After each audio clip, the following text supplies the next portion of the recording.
I'd like to call the meeting to order. We need a motion to adopt the agenda for today. So moved. Second that, Dean? Yes, I'll second. It's been moved and seconded. All those in favor indicate by saying aye. Hi. Aye. Aye. We also need a motion for the approval of the minutes from May 5th. Had a chance to read through those. So moved. Seconded. And moved and seconded. All those in favor indicate by saying aye. Aye. Chair votes aye as well. Aye.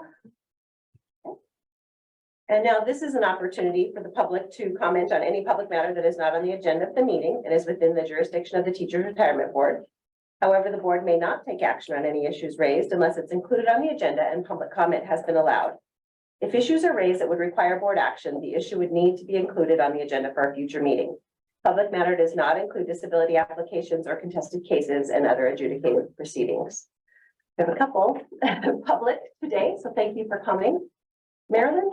Yeah. And Dennis? Larry. Oh, how did I write? How did I? Oh, he took Dennis's place. Yeah, he did. Sorry. Sorry. Sorry, Larry. I've been called forward. Oh, good. And a couple online. I can't see, but thank you for being here if you're online as well. We're going to move on to the strategic planning part, and I'm going to turn that over to Jim Cairns. Thank you very much. So welcome, everybody. My name is Jim Cairns. I'm with Communication Management Services. We've been working with the Teachers Retirement System for some time now, doing strategic planning, and just really appreciate the opportunity to be here today. And I do want to take time to thank everybody for completing the survey. Larry and Marilyn, I appreciate your input on that. And just want to thank the staff that's here too. They've been very instrumental in getting us to this point. And I think pretty much everything's teed up. So it'll just be a matter of walking through, getting the board's involvement in some of the decisions and priorities. What we're going to do today is evaluate our organizational accomplishments and internal and external developments since the last strategic planning session. So we'll go through and staff will kind of report out on the accomplishments that we've made. We want to give board members the background information necessary to make informed policy decisions. So the survey we conducted, some of the legislative issues, we'll do a quick tour through the operational environmental assessment. I'm not going to make you redo the whole thing, but we can at least review the work that we've done before and make sure it looks good. And then certainly want to invite Larry and Marilyn to provide some input and any other stakeholders who join us online. And then we'll establish the strategic objectives for the coming planning period, and that'll really guide staff's work. And Executive Director Graham will typically report out to the board at the board meetings in context of the strategic plan. So it really does set the guide for the year and gives us our metrics and goals for both guide staff work and board interaction to help it kind of keep a finger on the pulse of what's going on. So just briefly, I want to walk you through what we're going to cover today. We'll do the strategic planning update. We're going to walk you through some of the strategic planning considerations to give you the background, I think that's needed to kind of make some decisions on priorities. We'll walk through the operational environmental assessment, like I said, and then depending on how things go, if we can get into actually setting some goals before lunch, we'll do that. And then our goal is to wrap up immediately after lunch, and we'll have from about 1:15 to about 2:15 an hour or so after lunch. We'll try to see what we can accomplish in that time frame. Like I said, it's pretty well teed up, so I think we'll be able to move through fairly quickly. So strategic planning basically is just setting goals, predicting what's going to help or hinder us in achieving those goals, and formulating a course of action. So this is a continuation of a process that's been going on since about 2009. The system has really been proactive with strategic planning. The board's guided this process, and the system's achieved some great results, I think, setting up these goals, and then staff have been very diligent about attaining them and reporting out on it. So that's kind of what we're planning to do with this strategic plan. Just want to walk you through the history a little bit. As you all recall, and I think all three board members and Dan were involved in the 2021 planning session. Staff's been through this before. So what will come up come out with from today is we'll have a 2023 strategic planning summary, and that's going to include that commitment worksheet for the coming year that'll guide the work. And I'll memorialize kind of our conversation and discussions today. We've put that out on the website, so it's going to be a great resource. I think not only for guiding staff and board efforts, but also for communicating to stakeholders, legislators, those types of things. I think having that plan out there really keeps people informed in what we're doing and where we're headed, and that's really part of what we want to try to do with communication. So some of the goals for the board is we want to ensure board membership's meaningful. We had some questions on the survey about what you want to attain during your tenure on the board. So often board members might have a specific project or goal they want to achieve, and those are the types of things that might come into a strategic plan. You know, Sean's been very good about preparing for legislative session, but certainly we need board input on that. And there's been some bills and another study coming up and everything. So we'll talk a little bit about that today. Aligning board objectives and staff efforts, simplifying decision-making. I think we have a good charter that's really going to help staff day to day prioritize their efforts and focus their efforts. And again, I think this will be a great tool for getting support for our goals, making sure our constituents understand them and our affiliates understand and support the goals, because you're all going to have a hand in creating them. So one of the first things I want to look at is just take a time to refresh ourselves on the mission, vision, guiding principles, goals. And again, we can kind of lean on some of the work of folks that have been done, the folks before us have done, but the mission has been kind of reviewed. You know, and I just want to give the board and everybody an opportunity to make any comments, to see if we think there's any need for updates. Usually mission statements are pretty static. You know, they may change every 10 years, 12 years. They're usually kind of the long-term goal of the organization. And, you know, certainly in a governmental agency by statute, any possible changes to the mission would usually take a statutory change. So we don't see mission statements changing much, but I want to give everybody a chance to look at that and comment on it. I think that still seems relevant. I don't know if anybody has any thoughts on that. And then our vision, I think we spent some time in past sessions working on this and really refining this. But, you know, being a trusted partner for retirement services and security, working during the respective members, the public and the citizens, communicating effectively is a huge piece of that. And we're going to spend some time talking about our communication efforts and maybe some possible opportunities to enhance those. So I think that's going to be really important. And Darla will talk a little bit about the survey, which I think really underscored the need to continue doing good communication and maybe expand those efforts. And then, you know, an effective and empowered staff and board. So there'll be some objectives around continued board development. And also we have to continue to invest in staff, both with training, wages, opportunities to make sure we retain the great folks we have. And one of the issues that will come up today is we do have some folks that are, you know, retirement eligible on staff. They've all committed to not retire for any immediate need, yes, but I think it's time to start thinking about succession planning, you know, and it's easy to take for granted. We have a lot of good expertise, and we got to start looking down the road and thinking about, you know, retirements and kind of backfilling and succession planning and some of those types of things. Mr. Kent, before we move on, can I just propose one question to Director Graham? Yes. In reviewing this in the last couple of days, one thing that I was wondering about is just the general concept of how inside our mission statement, we might be capable of doing some things to support the general career choice of teachers across the state, because, you know, the profession itself is under such incredible pressure. When we look at that mission statement to promote long-term financial security for our members, if we were able to somehow take that commitment and that vision in a way that would assist, I mean, you've gone out and you've spoken to these school districts, and I just want to emphasize that it's so important to take that mission statement and utilize it to support the school districts in their capacity to hire and retain teachers in general. I'm not exactly sure how to go about that. So that's why I'm posing the question to you, if you think it is sufficiently represented as an objective inside our entire vision.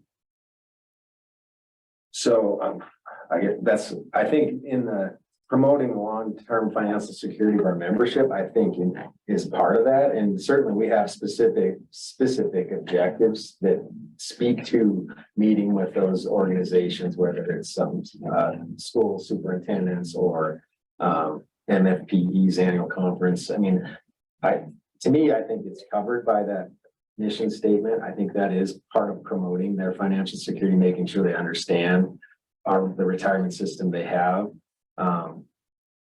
But I mean, you know, you're the board members. If you think we need to add something in there, it's certainly part of our specific objectives that are included further along in here, where we talk about those exact things, where we're going to go out and we're going to promote those. And I report back to the board. Yes, I went and like this spring, I went to like 3 of the superintendent meetings, and then this fall, I'm going to go to a bunch more.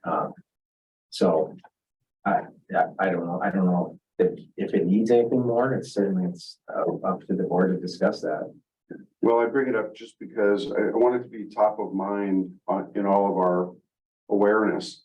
Because it just seems that anything that we can do to help these school districts get more confidence in their capacity to, again, hire and retain teachers because of what we do through the retirement system, we need to obviously emphasize that whenever and wherever possible. And, you know, I have a unique perspective because not only do I teach and I'm on the retirement board for 19 years, but I also work with the brand new teachers in our school district. And Right. so we have this thing called KEEP, and it's KEEP for Kalispell Education, Kalispell Educators Excellence Program.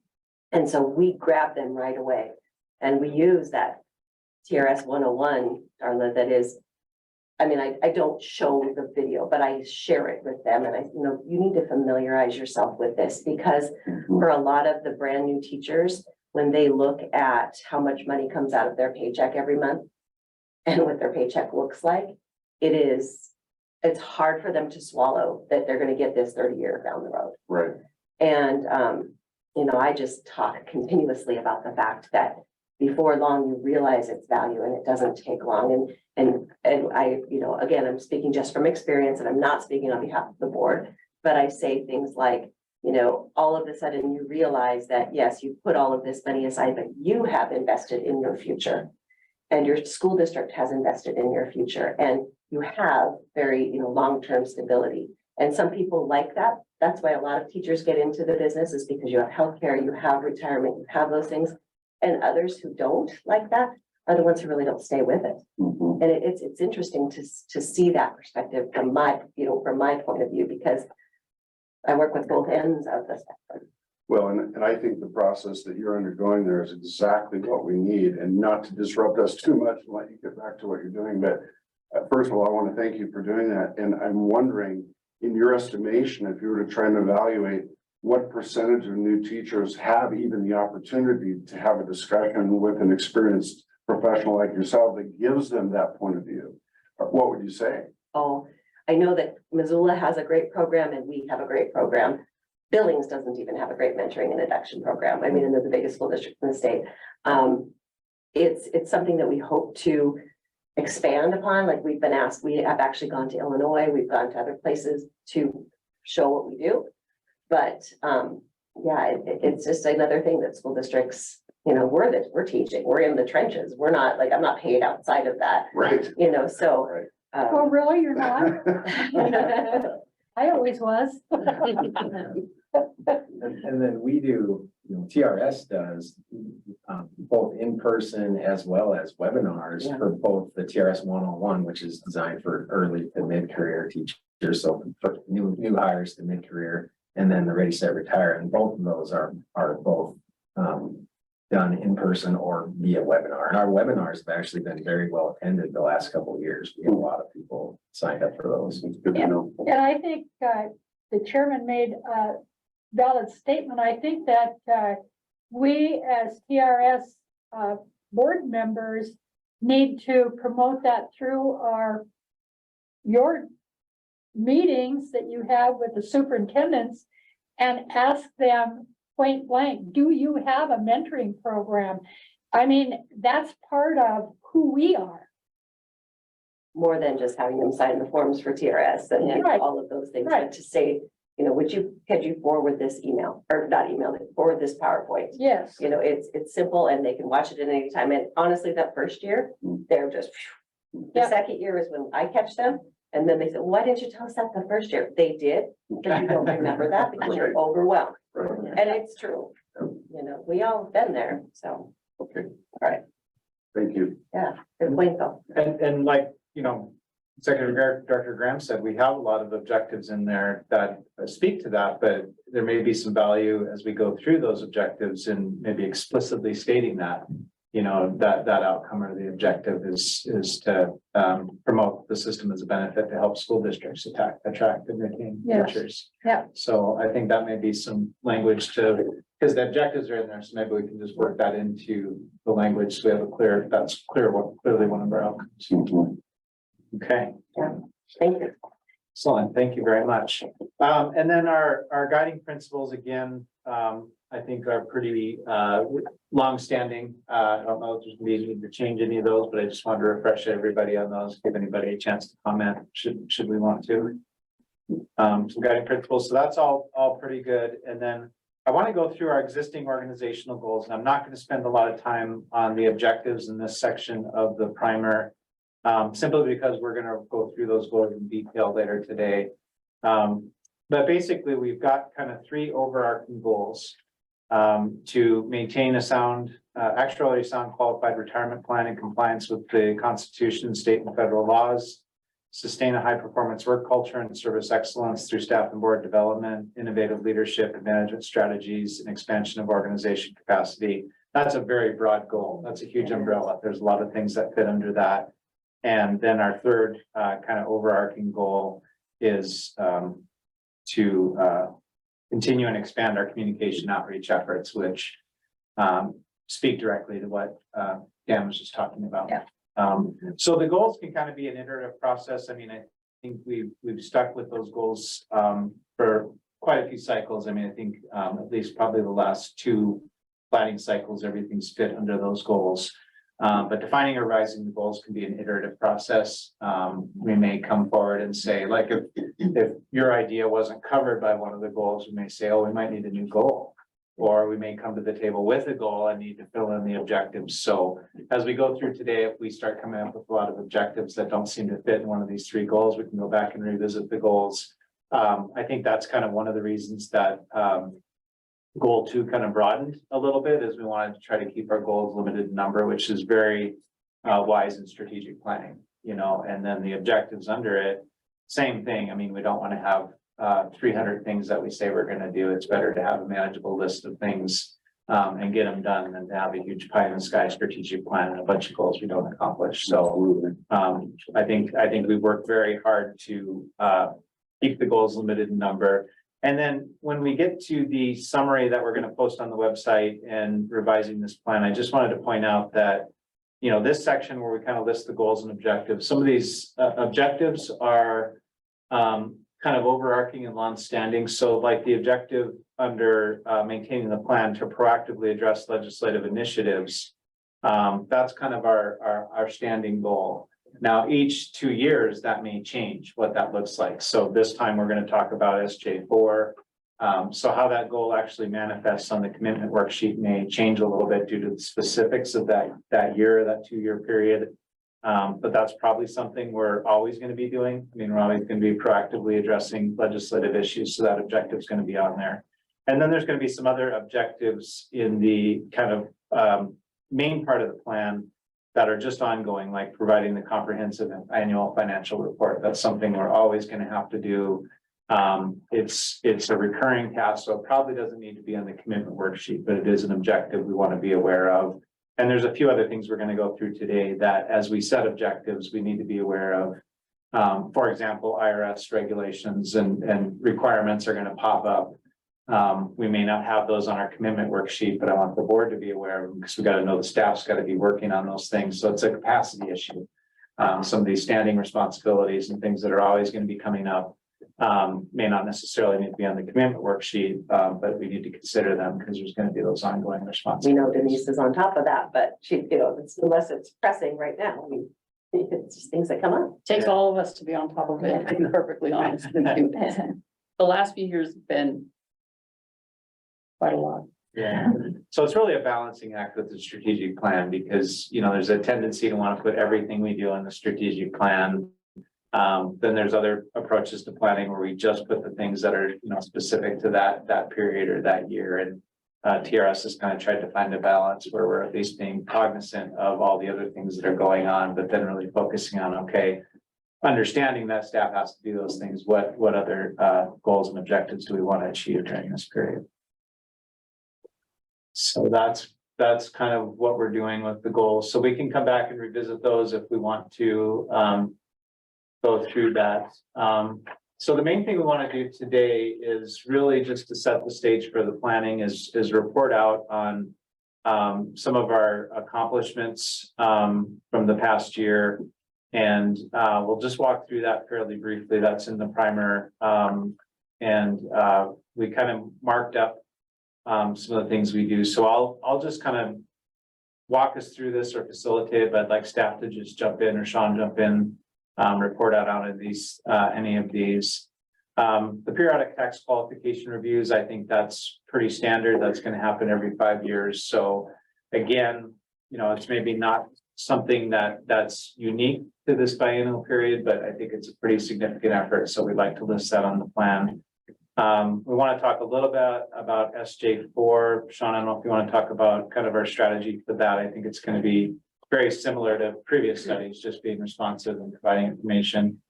Yeah, I think, we'll definitely be expected to participate and we should participate. From the board's perspective, the one thing just to know, and you've already done it in May, I think we got a little bit of money budgeted for potentially having to do some actuarial work to satisfy the information requests from the committee.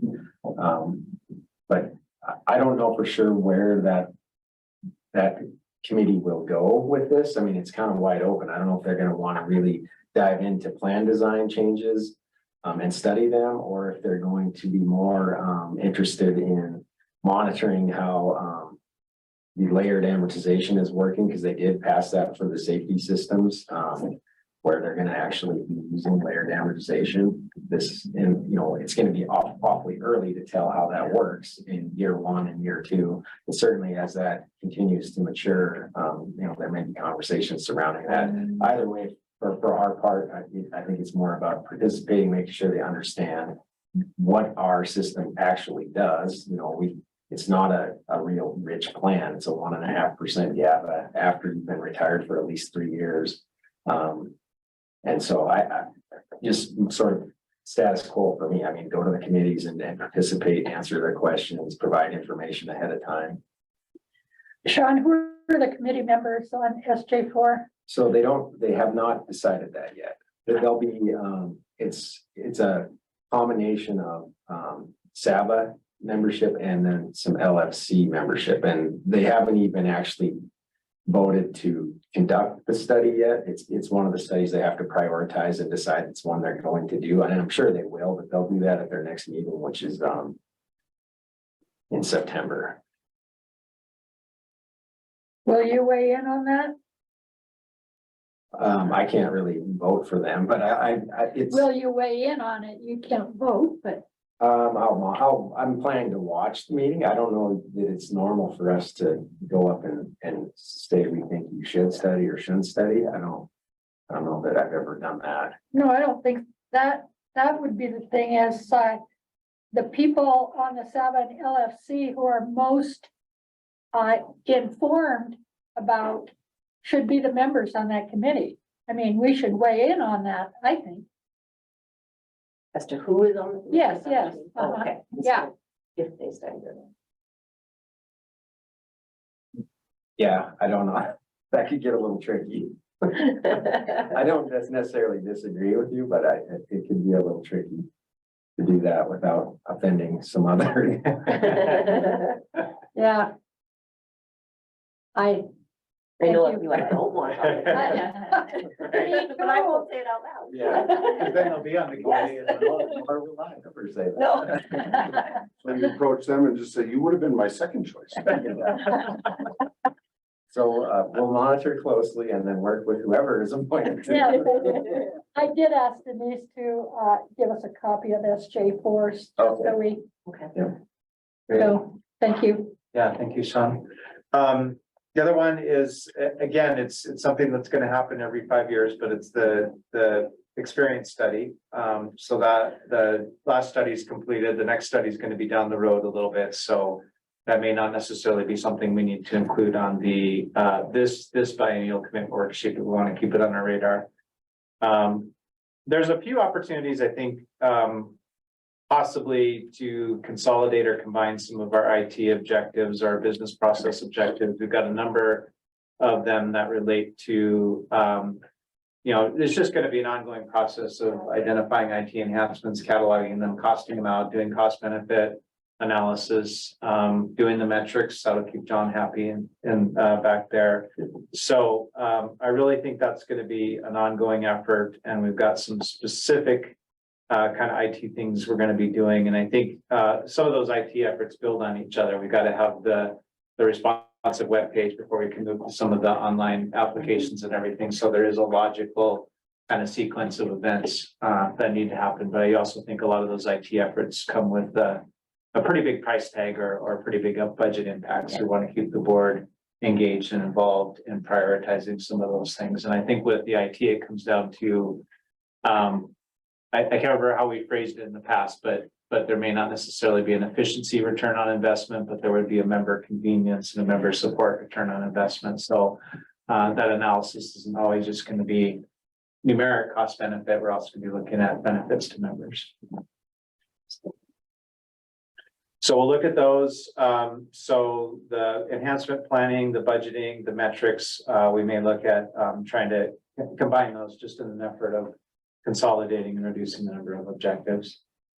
So some of these things like the online retirement application, the responsive web design, continued business process improvements. Tammy, don't know if you wanted to say anything about that. You may be able to speak a little bit better about how certain things have to happen in a logical Yeah, we're sequence. also looking at security, of course, before we, release and have more online transactions available out there. We've already rolled out the online withdrawal application, but also just looking at, if there needs to be an added layer of security. And of course, the web design, we're cascades appropriately. And then of course, the online retirement app would follow those two specific, tasks that we would be looking at. And yes, there would be a price tag to the online retirement app for sure. I mean, for all three of those. But the online retirement app, we definitely know there's a lot of steps and processes involved in the retirement app and planning processes. But, speaking to the regulatory issues, I mean, we of course still have to keep that in mind. We have to postpone and make changes because of that, just like we did just here recently with the IRS rollout of the new W4P and the W4R. We kind of had to postpone the online withdrawal application process because of that. So we just have to be cognitive of all of those things. Yeah. And I think staff will be continually doing, a lot of work behind the scenes on the systems, but I think if something has a major budget impact or may have a major impact on, member interface with the system, those are the types of issues you'll be bringing to the board and Absolutely. throughout the year asking for decisions and, budget authorizations and those types of things. With that, we're also going to really make an effort. I'm looking at this high performance work culture and service excellence, procedural documentation, desk manuals. We're going to talk pretty extensively about our communication efforts and really maybe putting some resources and doing both external communications and really kind of streamlining, documenting some of our internal business processes as well. And that speaks directly to the kind of the succession planning and making sure we're prepared for turnover and everything. If we have business processes documented, desk manuals and everything, that's really going to support us in that effort. Formal strategic planning, again, that's something we're we're going to do every 2 years. The board has the ability to decide, is that something we want to put on the worksheet, or is it just something that we're going to do every 2 years? So it doesn't need to be on there. Couple of things we had kind of intended to do or looked at was the training and remote notary certification. Staffs looked into that, and it just was not feasible. Getting folks trained on that was cost prohibitive, and there's just a wealth of resources out there available. So it probably wasn't a good investment of time. The ACH transfers, I think we looked into that, and that was not going to be something we were able to do. So we just are gonna not carry that one forward. The pay plan is going to be an ongoing effort, and you know, Sean's been very proactive in keeping up on changes to the state pay plan. The state kind of changes what they're doing with the pay plan every 2 years, so that necessitates TRS kind of revisiting new market rates and new rules and everything. I think we may have some stability for a while. I don't know if the state's planning on any additional changes to the pay plan. Yeah, well, broadband 20 was in place for over 20 years, I think. So they just adopted broadband 25, and hopefully they don't do any major changes like that for a while, but certainly the markets are still fluctuating a little bit as it kind of normalized, I would say. Being a brand band, they combined a lot of different classifications, and pretty much every position at TRS was reclassified under a new classification number under broadband 25, and in some cases those markets, you know, changed dramatically, and we worked with the personnel committee to move us toward paying a good portion of that market, but we couldn't do overnight or even over a year or two. We can't justify a 25% increase for doing the exact same thing just because, you know, the market changed. But we're going to work towards that end of getting back to where we have real targets under broadband 20, which was in place for a long time. We had real sort of explicit targets where we tried to bring new hires in at 90% of market after a year of, you know, successful work and good performance. We tried to move them to 95% of market, and then after 3 years of high performance, we try to get it to 100% of market. Well, under broadband 25, that's not even really feasible to do yet, but we'll work, you know, towards that end goal. And I think the markets will continue to evolve and be more reasonable for each position the longer it's in use, that broadband 25. And Sean's done a really good job. You know, the market data from coming out of the state human resources has really gone up and down. You know, we've seen positions where like Sean said, the market data went way up, and then the following year it was way low. And, you know, a lot of the reason for that, I think, is the methodology, not that it's necessarily the market's actually changing. So, you know, Sean's done a really good job of taking a steady hand and not being too responsive to those changes and keeping the TRS pay plan stable. And I think that's important. And I think it's going to be important that TRS kind of, to a degree, maintain its autonomy in your pay plan and also with your executive director's pay. And that's something the personnel committee's talked about too, is I think TRS has worked hard to establish your authority and autonomy in setting pay. And I think that's, in my opinion, a real important thing for the board to maintain, just because we could really be seesawing with our pay plan if we were just being completely responsive to some of this data that's coming out. And I just recently met with a couple of staff members, and to give you a little last one or an example, the 2020 pay plan that was in place until 2022, I believe. When we moved to 25, and they fluctuated from 22 to 23, the position that was at 85 or 90% of market on the 2020 pay plan, 20, I should say, not 2020, not tying it to a year, went from being, you know, that percentage rate of that market to 103 or 105% with the 4% or $1.50 rollout just recently. So things have really fluctuated the last few years. So, but yes, trying to maintain that consistency and not have that jump of, you know, how the markets are, you know,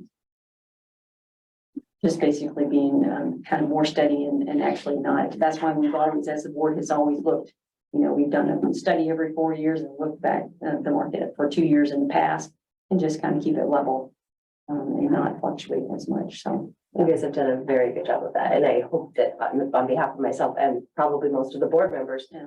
we appreciate our staff and we Yeah, want oh, you to be absolutely. compensated for what you do. Yeah. And, you know, we don't overpay, we don't overdo anything, and you guys are always very conscientious when I sit down with them and that committee of not, we don't want to stand out, we don't want to give somebody 100%, you know, because, you know, there are times when somebody's gonna get a 25% raise. And we can't do that, but honestly, sometimes I'd like to. The board's always been very conservative all the years that I've been here, and I think it's never been where we would ever be in the papers, put it that way. We've always been conservative and it's, yeah. Yeah. So, Yeah, Yeah, and, very and it's a much. balancing act. We gotta provide competitive salaries, but we gotta demonstrate we're being fiscally responsible, so. It is a balancing act. I think TRS has really walked that line well and done a great job with that. So a couple other things, we're moving into more of the communication and outreach goal now. Some of the objectives there is executive director and board member attendance in school superintendent meetings. I think that's going to be an ongoing objective, and particularly in light, I think of your objective this morning, and really these may be some of the things we can work that language in about, giving school districts the tools and support they need to attract and retain teachers. So the educator conference, some of those external communications are things that staff are recommending we continue. Communication and outreach, we're going to continue member communication and promote communication with members about system functions and continue to use the timeline and status oriented communications. Getting ready to retire new employees, kind of as people have these milestones in their careers, putting out targeted communications around that. And then I think one of the topics we had put out in 2021 was possibly having joint issue discussions with TRS and Montana Board of Investments and para. Sean, I think that kind of happens organically, and there really wasn't an interest in having joint meetings or executive directors. Didn't think that would be a worthwhile effort. So I'll give you a chance to speak to that a little. Yeah, so I broached the subject with the the Board of Investments director as well as the director of Impera. And there didn't really seem to be a lot of appetite to try to do a joint meeting. So as directors of TRS and Impera, we go and present to the Board of Investments membership at least once a year, every year, on the status of the plans and the funded status, amortization period of the plans. And then, in return, Director Villa from Board of Investments comes and reports to TRS, in any one of our meetings, usually in February. And then he also does the same thing for Impera at one of their meetings annually on the the sort of the current status of the investment returns. And it's kind of nice. We do that in February, so we get to look at a calendar year basis. Just to see how things are on a calendar year basis, because really everything we measure for actuarial purposes is all fiscal year basis.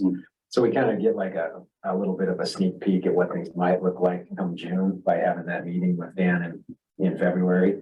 So, I can certainly continue to try to set something up, but it didn't really, there wasn't a lot of appetite to do it. And so I don't know, I think Carrie, you probably participated in one or more of the joint meetings. We haven't had a joint meeting since I've been here, and that'll be 10 years in October. We used to do once a year, and I know it's probably 3 times I was there. Yeah. Yeah. And it was more like you went to a Board of Investments meeting and we were just a major part of it. We sat at the table and yeah, it was interesting, but I don't know that it's necessary either. But looking at now under the scrutiny of SJ4, maybe now is the time. Now there might be more cooperation and meeting together, because certainly we're being lumped. Yes, I can tell you that the communication between myself and Director Swindon and Director Villa is ongoing. I mean, it's a lot of times once a week or once every couple of weeks, we're touching base on any issues that are sort of joint issues, whether it's coordinating our testimony for legislative interim committees or even during the legislature, if we're both affected by a specific bill, we do that on an ongoing basis. I don't know, maybe Dan Trost has some ideas. I mean, being our representative on the Board of Investment, I think he does a good job of updating us on their activities, but maybe he can speak to his thoughts on that. Yeah, thanks, Sean. Yeah, I was just gonna say that, just like our meetings are open to anyone who wants to attend, so are the Board of Investment meetings. And before I was on the Board of Investments, I actually did go, and attend some of those meetings. I think like Sean is saying, part of my job is to help be that liaison too. And if we have concerns, I can bring those both directions, basically. So, and obviously Dan can do the same thing. Maybe it would be interesting to try to get everybody all together at some point. It seems like it might be a little bit unwieldy. I guess I don't know what the agenda would look like exactly, but I'd certainly be open to it. But if anybody has any specific concerns, that's my job to take them. Absolutely. Dan, I think the biggest concern that I would have is if there begins to develop any sort of major disparity in objective between the entities. So if Impera's objectives, long-term, their actuarial concerns were to differ from ours substantively, then that would be something we would expect you'd bring to our attention. And I know you would. So I feel pretty confident.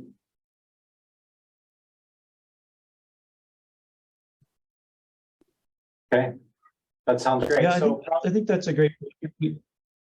I was going to say we do have, obviously we're in CAP, and CAP is the same for everybody. And so if we ever are in a situation where our investment objectives or our risk tolerance or anything is different from theirs, then I think we would definitely need to try to address that in one way or another. Yeah. Right.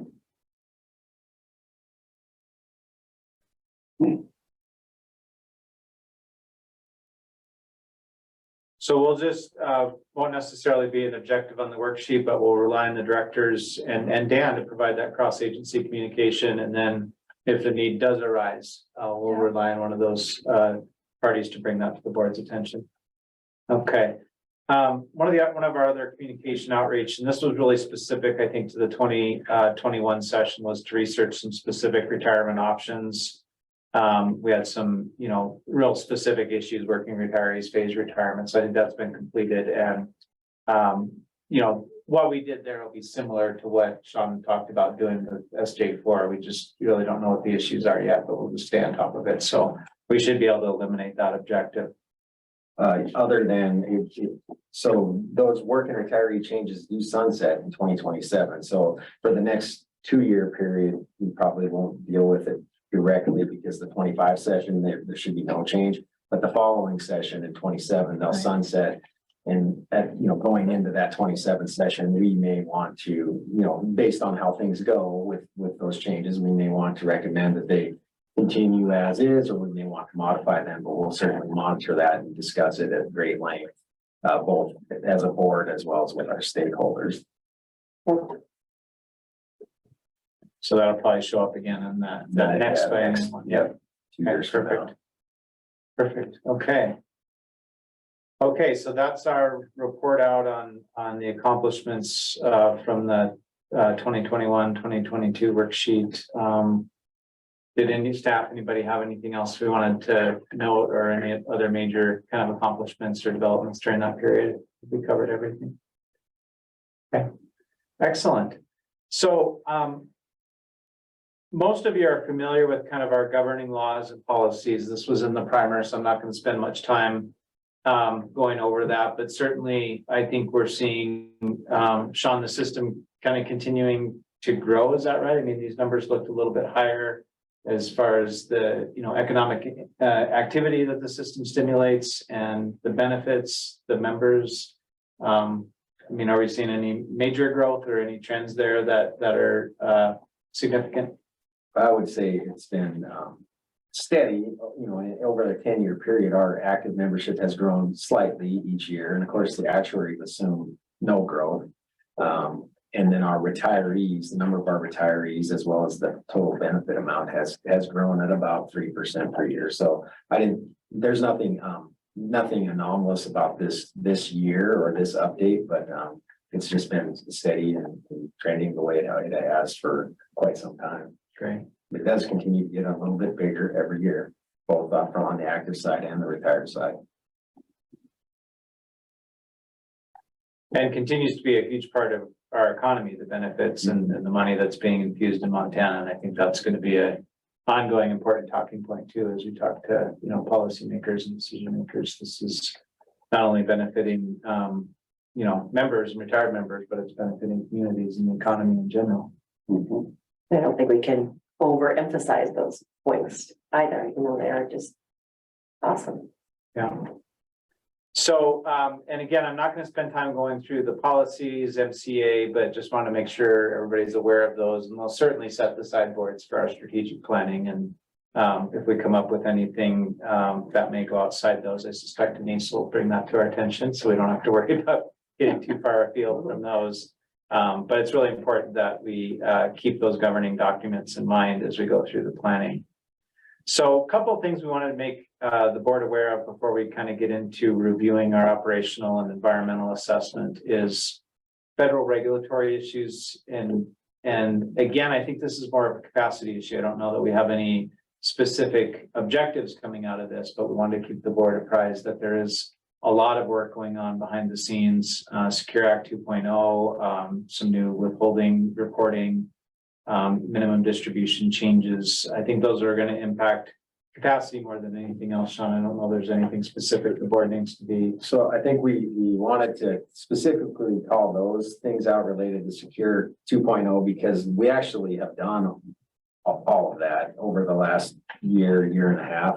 And that's work that we don't necessarily plan for because we didn't know they were going to pass Secure 2.0, and they come with IRS deadlines, a line in the sand where you have to implement these things. And so that just so the board is aware, we did a lot of work in that area in the past 18 months, and we got it done, and we're not asking for anything more to do that, but just be aware that by doing that took up a lot of our M-Trust programming and testing and all those efforts, so that it kind of delays then getting to some of the other things. So it's not something that we can really plan for necessarily, other than just be aware of it. And I think we updated you as we made some of those changes to the W4R and the required minimum distributions at the various board meetings over the past year. But just to be aware that, we can set out and have these really straightforward goals that are timeline oriented, related to like online retirement application. But if there's a federal regulatory change that happens, during that time period, usually those IRS changes have a set deadline. And so we would have to just put whatever else we're working on the back burner until we get it done. Sean, just to be clear, was the impact of that legislation to shift responsibility for the required minimum distributions to TRS and away from the individual member? No, it's always been, it's our responsibility to contact our members and get them paid out. What they did was, they increased the age at which you had to take those required minimum distributions. Yes. And of course, that requires system programming and testing and all that, because we automate a lot of those letters. So when someone gets to that age, automatically that month they'll get a letter. But it required a lot of programming and testing and efforts related to our M-Trust program. Those are the things you can't anticipate, but yet you can't ignore. Right, no, we can't. We have to do it. So. Well, and I guess I would like the stakeholders and everyone else to know that you guys are very good at informing us at every meeting. So even though these goals are broad, and you'll say, this is why this has not been done, or this is why we're behind on this. So the board is apprised of that at every single meeting. Thank you, Sean. And then kind of by the same token, there's also been some, and will continue to be maybe some actuarial updates, the ASOP. So that's going to require some staff time, making that happen, but I think there's also going to be an impact on the figures and the liabilities. Sean, so I don't know if you'd like to speak to that a little. So we should see this in our evaluation in October, but case off 4 is already in place. This will be the first year that it's implemented, and what it will include is it's called a LDROM, a low default risk obligation measure. It's going to be similar to the net pension liability numbers. It's another number in our report. It does not really reflect a funding requirement because it's going to calculate our liabilities at like a 3% or 4% return, whatever that ends up being, considered low LD-ROM at that point. NCTR and a few of the other national organizations have already been working on a kind of information toolkits that we will utilize when we first talk about these numbers, both with the board in October as well as with legislative committees down the road. I don't really think it's going to be that tumultuous for us. Pew has been doing something like this for years. I mean, I think since I've got here, they take all of our liabilities and then they discount them using a really low rate of return assumption just for rating purposes. But I mean, it's never really got any legs because certainly we can show that, I mean, you all saw the most recent returns. We were over 8% again this year. Our 20-year, 30 years all over, are around 8%. And our assumption 7.3. So it's just it's going to be more information. What does this number really mean? And maybe Member Brown can speak to when we first rolled out the GASB 67 and 68. We had these big net pension liabilities, and they really don't affect anything for funding purposes. We still will try to fund the system based on the assumptions that are set by the TRS board. And that's how we'll move forward, but it's a number that we'll talk about. Well, and from what I remember from 67 and 8 was that they wanted to show the liabilities to the tax-paying public so that they recognize that, we all put in, but it's ultimately the taxpayer who pays the price. I mean, on the giving and the receiving end of all of these things, it's the taxpayer. So, yeah, it didn't change anything, but it revealed the liabilities. Yeah, and specific to 68, it reveals the liabilities at the employer level.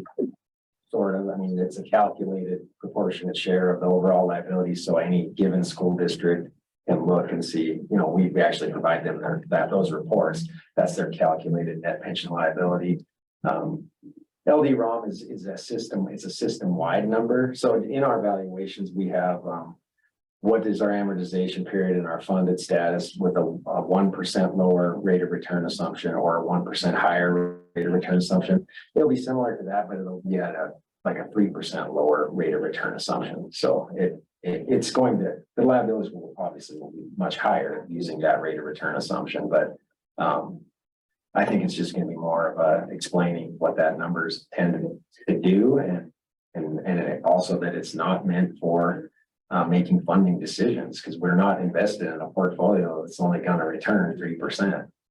There again, it goes right back to education. The more education we put out there on what these numbers actually mean, the better off everyone is. Yeah.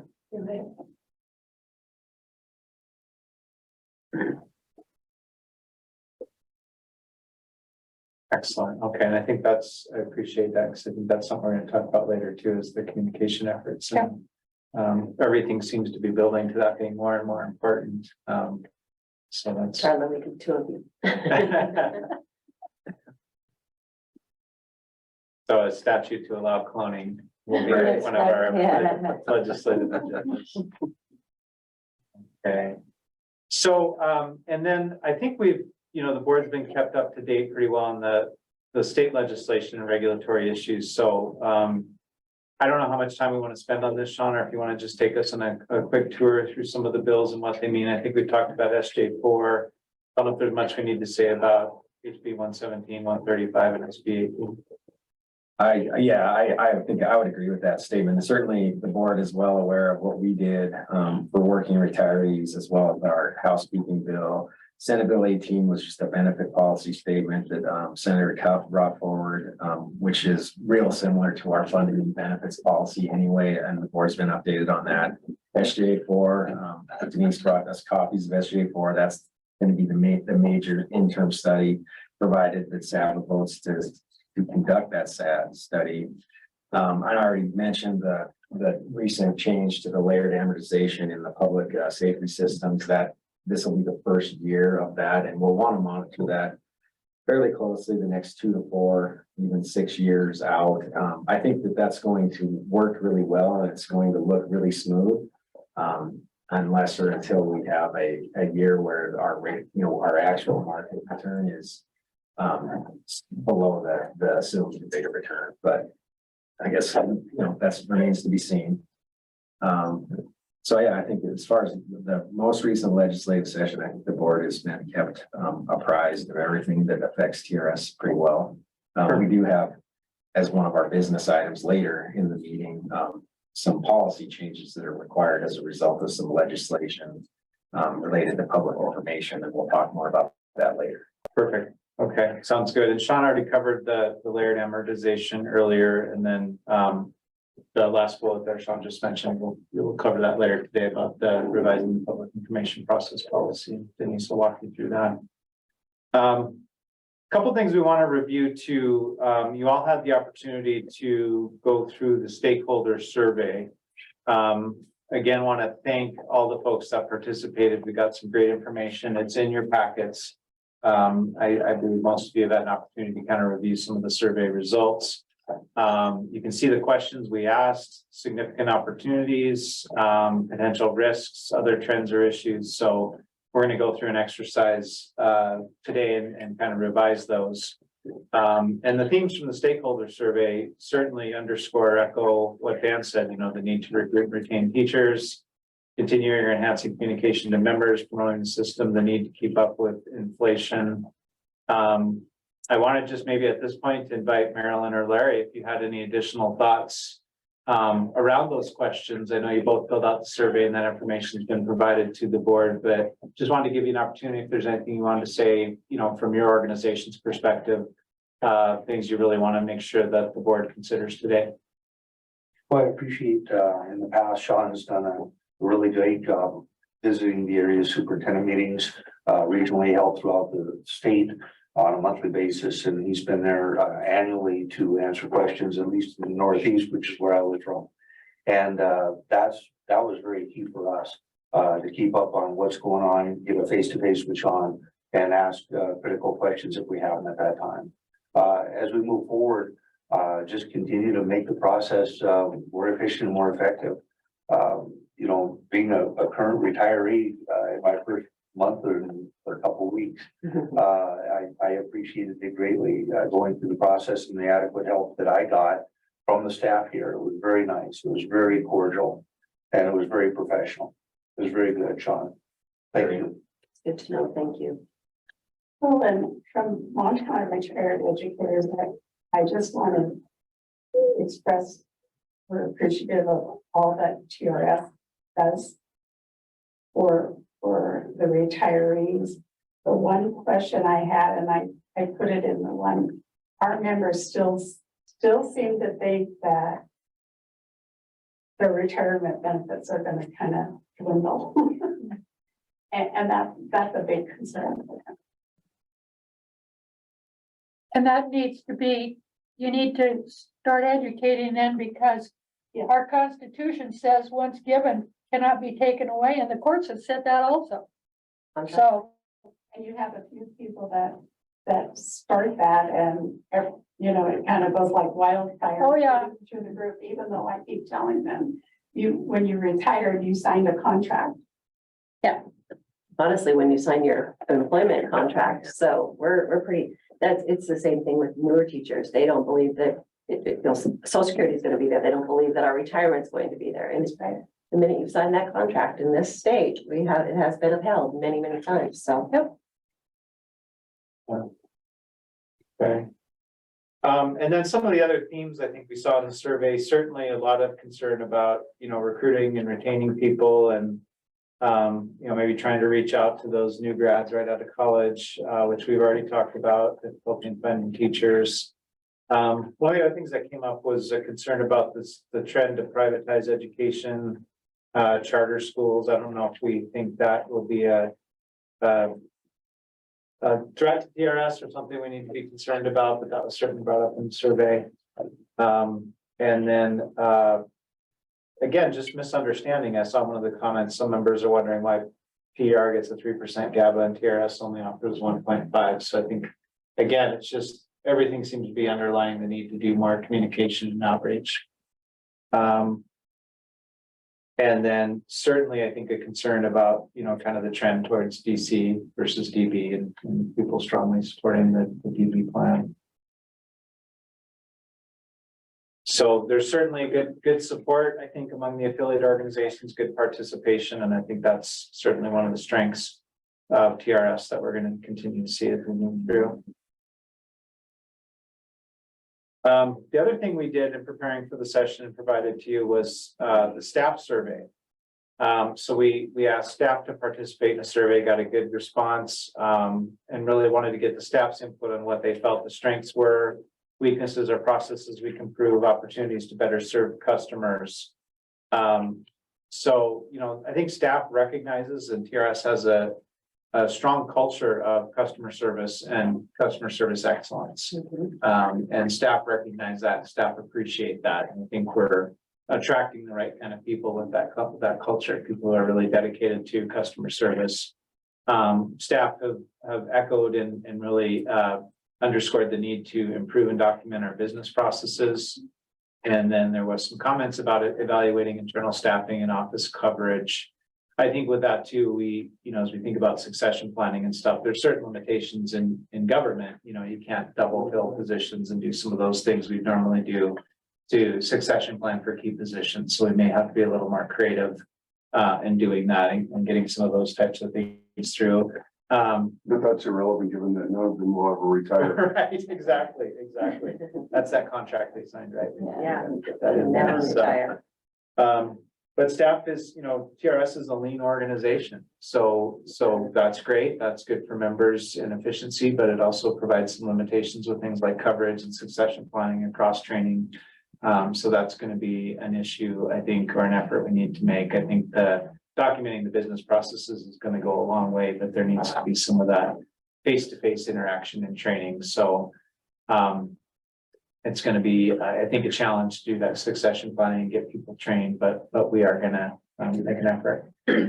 Is there opportunity, and I'm just throwing this out there, is there opportunity for when we're talking about cross-training that, say, Denise's job, she could show one person one section of her job and 2 or 3 other sections of her job, so that it isn't 1-on-1, but it's 1-on-4 or Right. 1-on-3.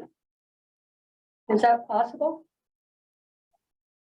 So we've been through a few iterations of cross training as a general topic or theme.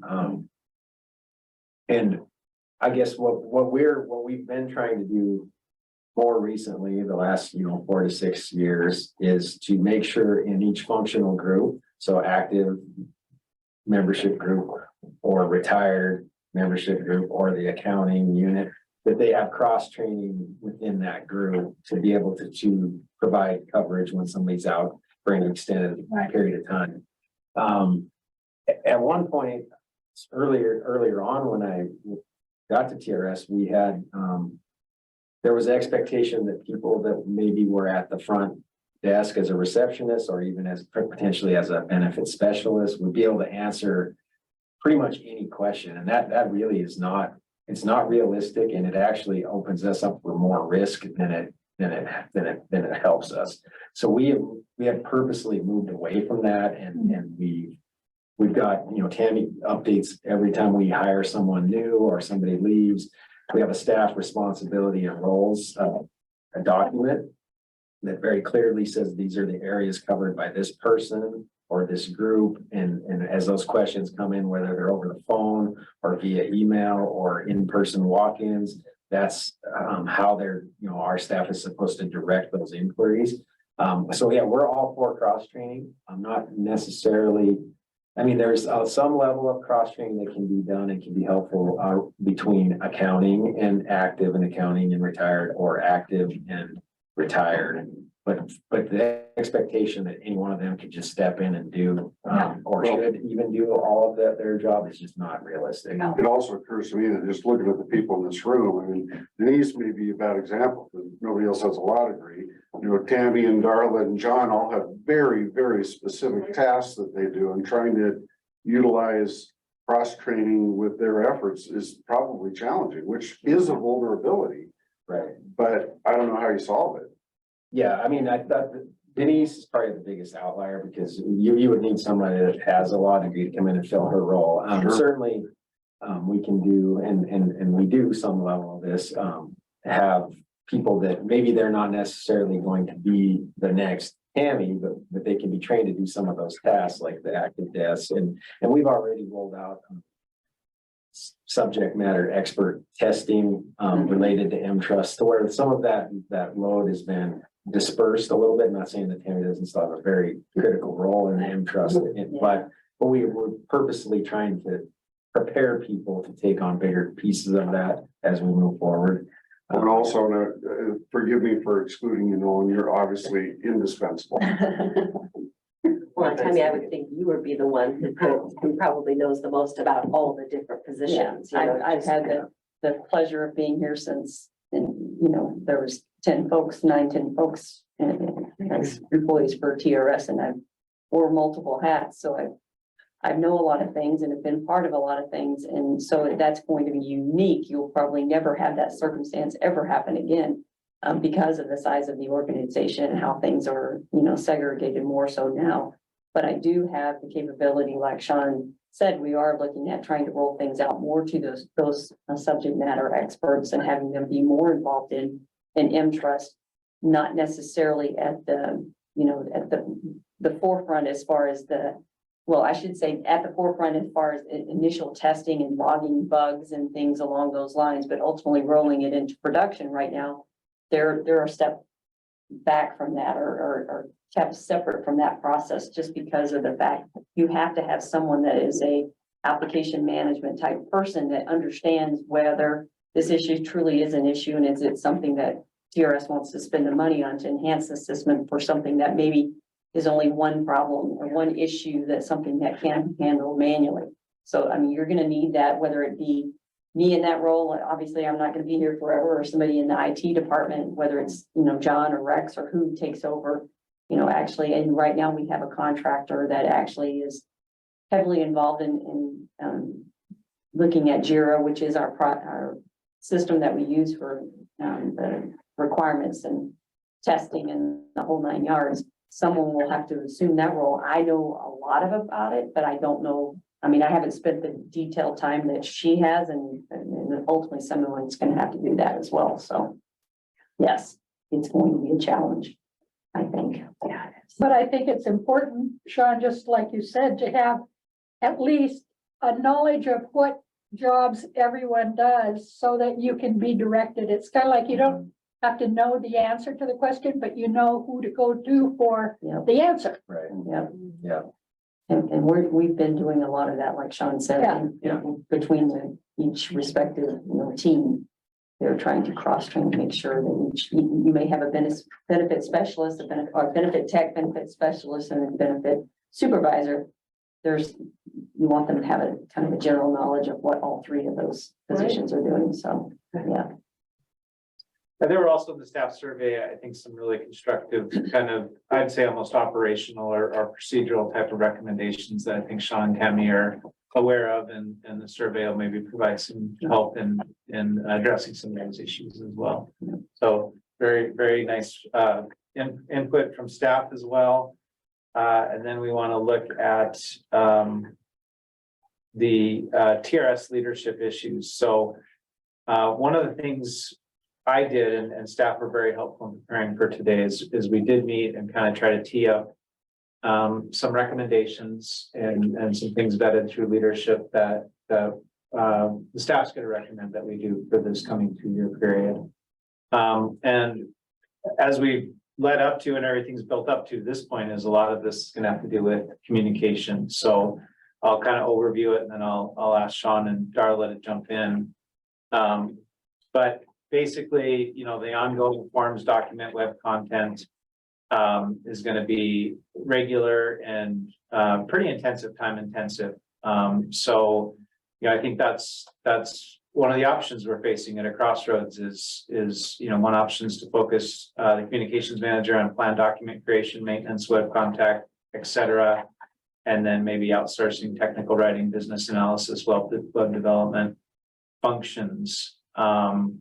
And then the other communication objective listed there is possibly adding a staff position for training, outreach, education. So I think this is a pretty pivotal recommendation and something we should spend some time talking about. So I'd like to just open it up, Sean and Darla, if you'd like to maybe provide a little more information and help the board kind of assess these options and opportunities. So I think it may be a good, I was actually gonna have Darla speak to this. Certainly I'm supportive of increasing our efforts in this area. And I think anyone in the room that's TRS staff can speak to the efforts that Darla puts forward. I mean, there's just only so much her time available, and there's a lot more to do than what there's allotted in a week to do for her. So I think, Darla, maybe you can speak probably, you know, more succinctly to some of the areas where you feel like we're lacking or we could use improvement, as well as some of the challenges. And even in Darla's role, just, you know, to keep things, something to keep in mind, having her be our sort of sole communication manager right now, a lot of those regulatory changes required her to drop everything she was doing and work on updated forms and letters and different kinds of communications as well. So I think with that, I'll let Darla speak to where she thinks we're sort of could use improvement. And then we can... Sure. Could you come up to the table, please?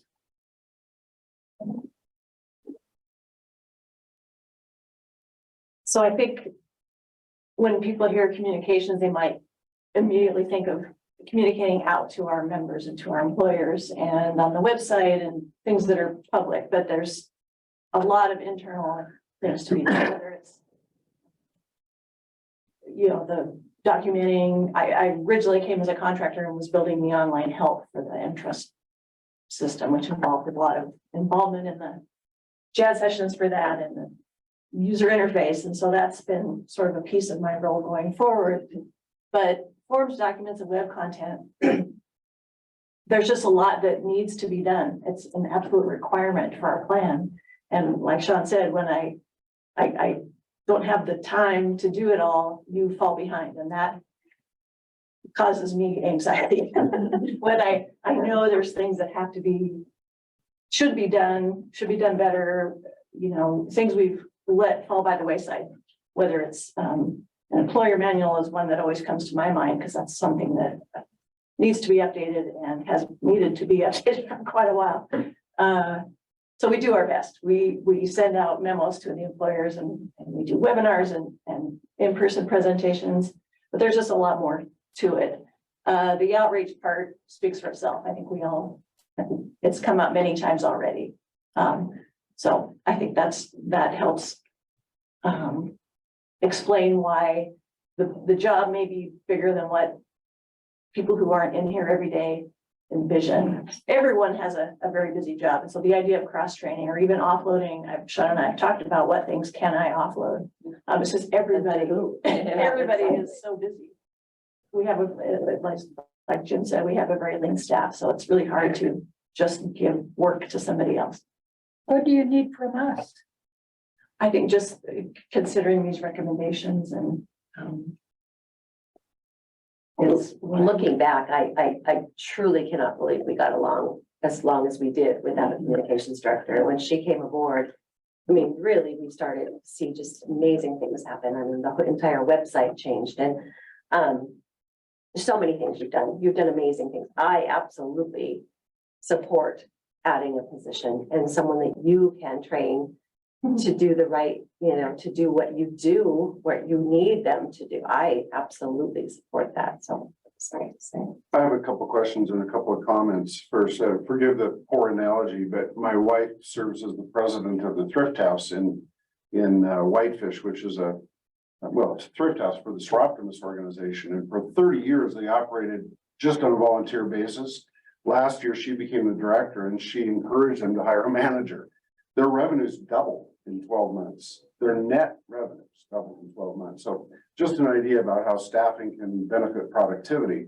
So as that relates to all of you, we have been operating since I've been here at about half of our allotted capacity in terms of total cost.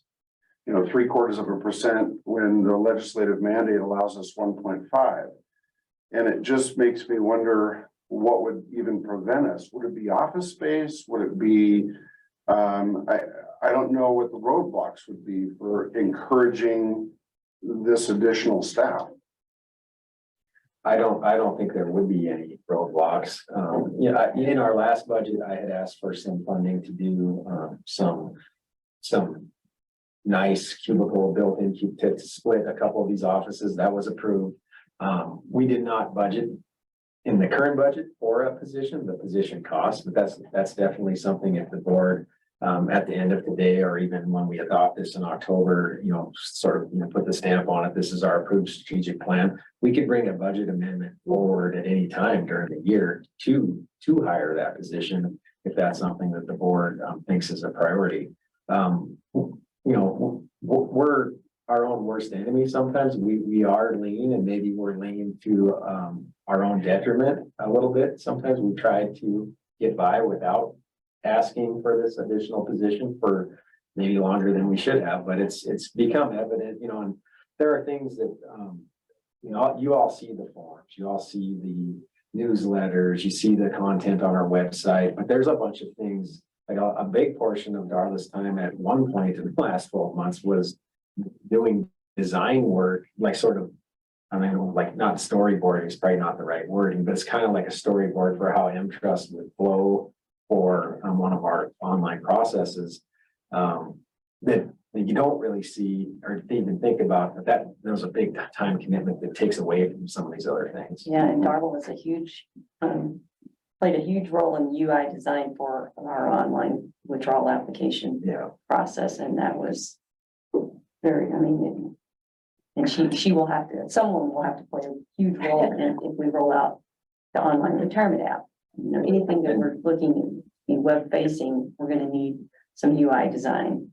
But why, because I'm in agreement with y'all, why would we kick this can down the road until October, and then it'll take 3 or 4 months to hire somebody, and then it'll take 5 or 6 months to vet them, and we won't have anybody for a year?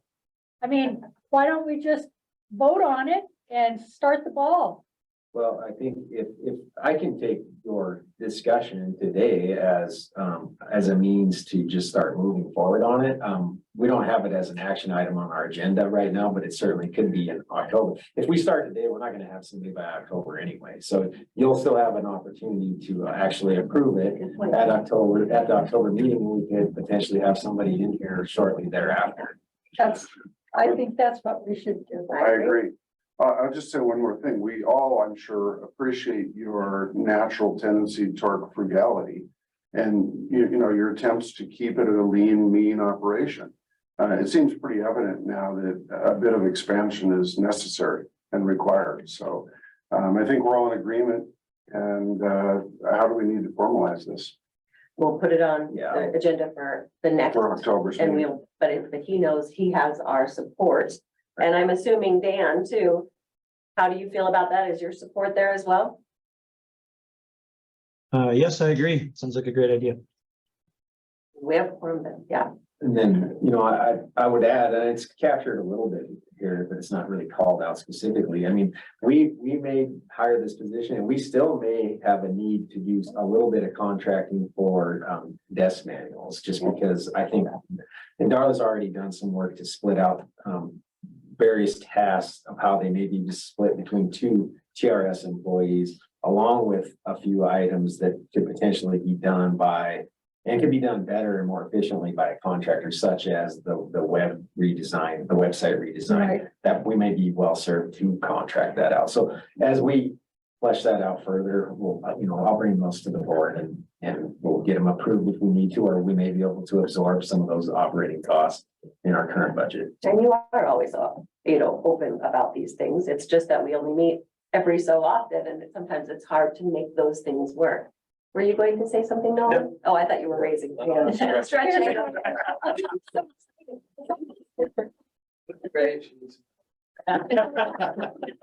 Second that motion. Add that, some of the things like Tammy mentioned, my involvement, and I had mentioned it earlier, because I came in as a contractor on an IT, Entrust IT project, but I also had a lot of previous experience with the kinds of things that don't necessarily fall under communication manager, but I had the experience, and so because we're lean and we all enjoy doing a lot of varied things, I was able to help out, but it only illustrates, like Sean said, you know, we could outsource some of the technical things that I could probably learn how to modify that template I showed you at the last meeting, the Cascade CMS state approved template that I didn't have enough training to go in and code something different behind the scenes on it. But it doesn't necessarily have to be done by me. It can be done. Yeah. And Member Trust had brought that up. So, I mean, there's all kinds of things that could be pieced out and done faster. Yeah, well, I can focus on some of these other things, so. You could learn it, but why? Exactly. And also, just to point out, I am also in the approaching retirement age category, just so you like know. Yeah. I am too, but I just can't. Yeah, I'm not really. So we'll have Denise draft some contracts. I think we might have a hard time signing them to them at this point. Yeah.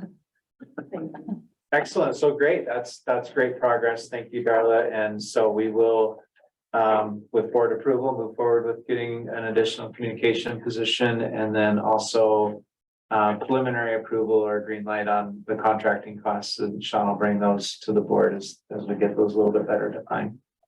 Yeah, and those, those will probably be an October thing, the contracting, Yeah. but later, second half of this fiscal year, we should be able to do some on that.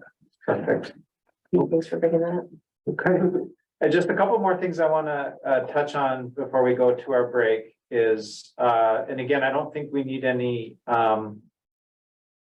resources here, but Nolan, I mean, I don't know if you want to talk a little bit about the audit report for the board, the budget and audit committee. I think this was more just kind of FYI, this is coming up. We don't necessarily need any particular resources, but I didn't know, you know, do you want to say a few words about that? Well, we hired Chris Fish, who's been a long time, TRS employee, as an auditor back in, I believe it was August or September of last year. So she's now been in her position for almost a year. And I know part of that original goal was to have her present to the board at least some audit material or more or less what she's been doing, since she was hired is external auditing our employers and making sure. And through those audits, she's found, all sorts of misreporting, I guess you could call it, mistakes that are good to catch before people get to retirement. So I guess I don't know what the board envisions on, having Chris present anything, or if they even, if she needs to present just maybe to a small portion of the board as an audit committee. I know we kind of already have a budget and audit committee. So it could be just, I believe, is it still Dan and Dan? Mhm. Okay. Yeah. Yeah, so I mean, she could just present to them, and then you guys could, maybe she doesn't need to present anything at all. I mean, what she's doing is very productive at this point, and I don't, you know, unless it's kind of up to the board if they prefer to see something on the audit. Madam Chair, since I'm kind of an audit nut, I would like that to be an agenda item in October. I would like her to, you know, just do a high level view of what she has found in the last year for all of us to hear.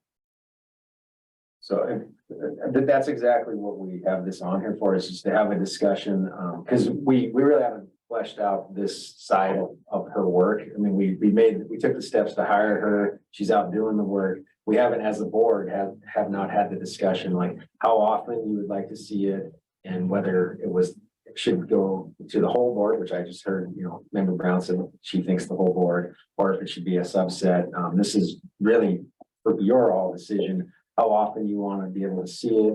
I don't know if every meeting would make sense, but you know, certainly once, maybe possibly twice a year, would be my recommendation, but I think that's something for you all to discuss and talk about. And it's not going to be as formal as the blue book, but Well, that's what I was gonna say. I don't think it needs to be like this, but I would like that airplane view of, you know, maybe 10 minutes of what she's found, how productive it has been in hiring her, and some things that she has caught that will make for a better system. No objection. Yeah. She's, and I think for now, once a year would be fine. If we find that we need more than that, we could, you know, request that as well. But, you know, just knowing, especially when you're talking about the external things, those are the types of things where we're like, could end up in lawsuits down the road if we're not on top.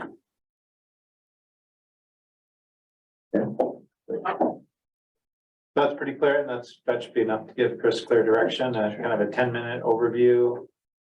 Sure, it's a productive position or ideas for a better system, once a year reporting out. Okay, great. I will point out that having an auditor creates a lot more work for other people as well. We're not hiring a second for you, so forget it. Talking about me specifically, but yes, it creates a lot of work for others in the office as well. The reported and errors have gone up, way up. So one of the other leadership recommendations is we're really going to need to prioritize staff in plan, system, and business process enhancements. So I think we've gotten some of those resources approved today, but I think that's going to be an ongoing process. And like we said earlier, there's maybe a logical sequence to some of these improvements, but I think when it comes down to, you know, member facing benefits and stuff, staff may have some questions of the board as to, do we do this first or this first?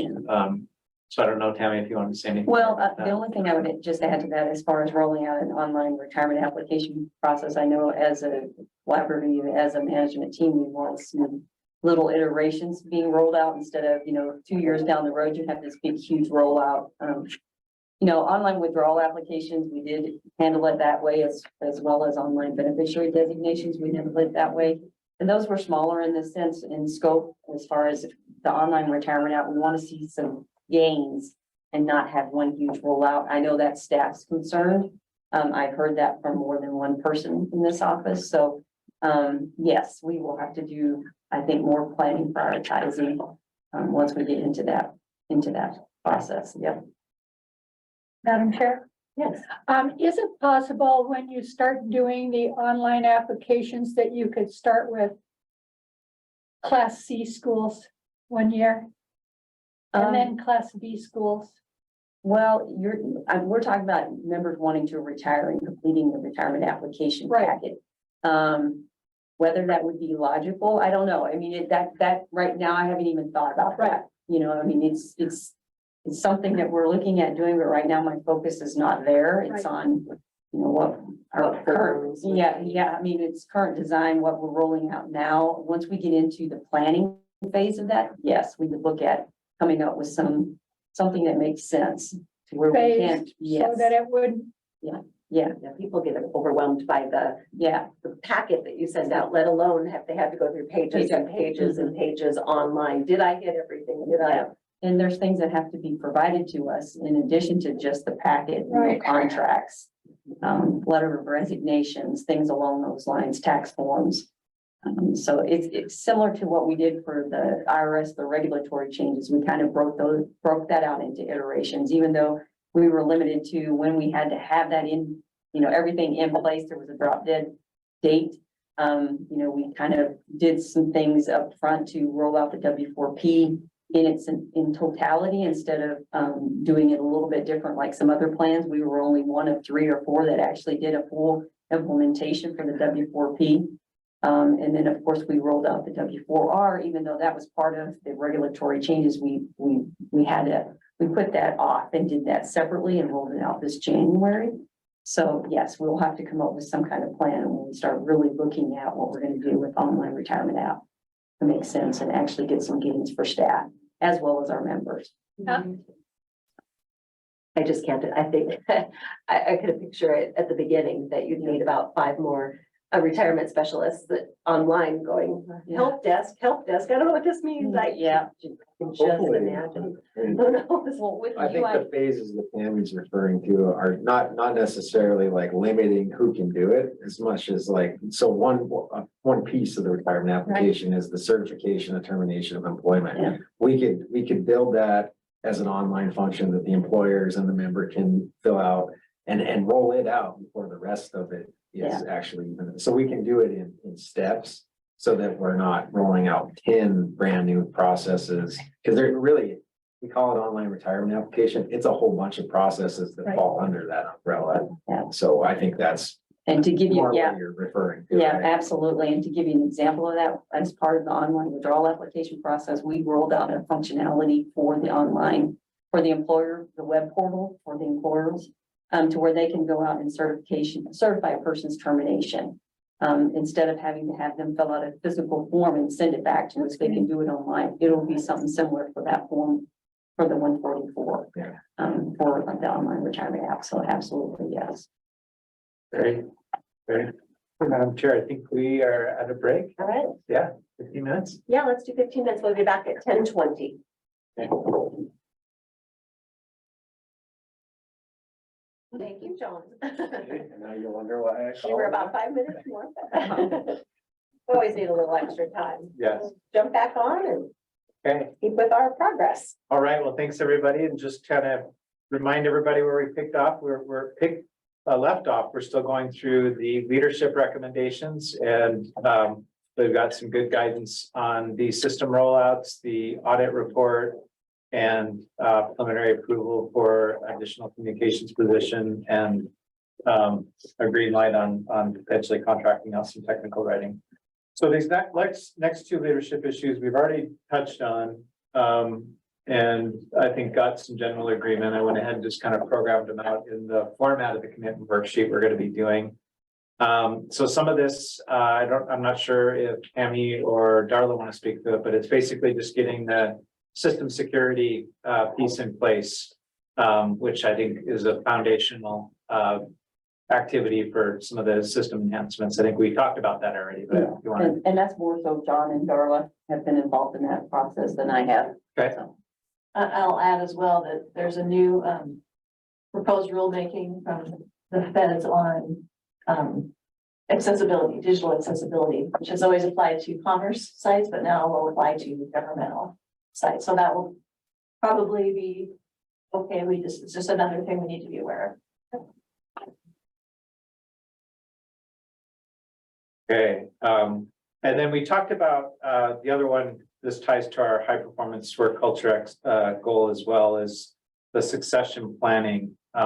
So we really want to make a concerted effort to do some internal development, experiential opportunities for staff. I think we've already talked about that. So that's going to be a big one. And then we've got the resources mobilized with the earlier discussion. So updating documents, member handbook, et cetera, will show up on our. I do like how it says up there, potentially double fill positions for cross training. I mean, if that happens, knowing in advance a little bit, if we could double fill for a couple of months or, did you get any of that with David said? We did a month. I thought there wasn't much time, With but directors, and for my position, a month was plenty. I mean, Yeah. It was about right. I think Yeah. anything more than that would have been, because it's a weird time frame for everyone else when, when the director is double filled, but it was useful. So, yeah. No, and I definitely could see that in some of our key roles, like our role. Yeah. I think that's a great idea. Yeah. Excellent, very good suggestion. Yeah. All right. And then just want to refresh on the board survey. And you've all completed that, so I don't need to tell you what you told us, but basically, again, recognition of the TRS staff and leadership. One of the questions we asked, are you getting the information you need to govern effectively? And most of the board members said, yes, you are. And I don't know if anybody has any other suggestions or recommendations for staff in that regard. That was something Sean was concerned about, and I was really happy to see that everybody feels they are getting the information they need. Well, and if we're not getting the information, it's up to us to ask the question. Right, excellent. Yeah, exactly.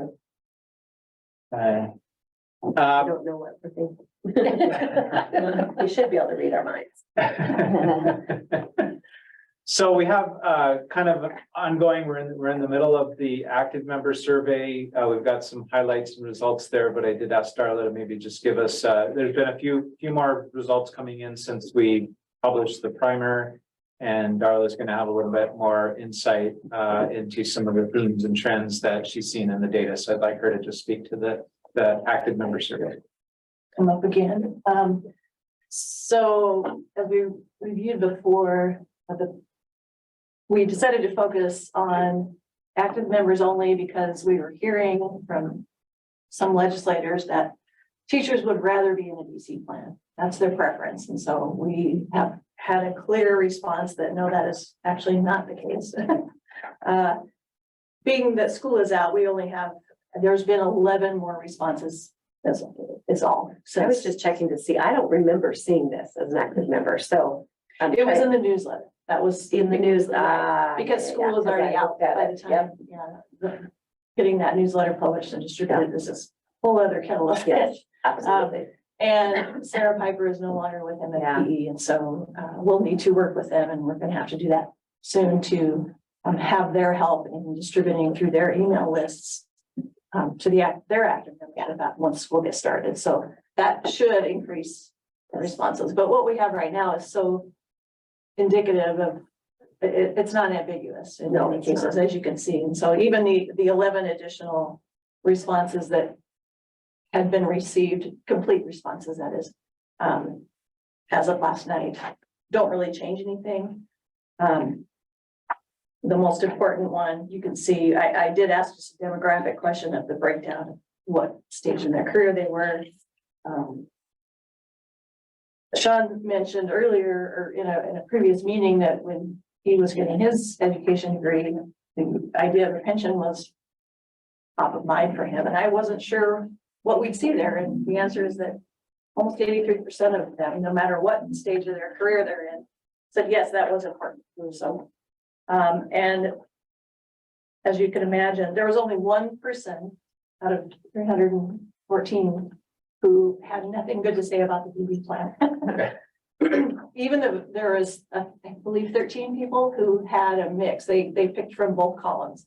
I like that it's guaranteed for life, but I also like the DC plan. I could probably manage my own investments. There was just a handful, 13 people, but only one of those people was just against the DB plan. The others had a mix. So, and that's okay. I think you can see the pros and cons of.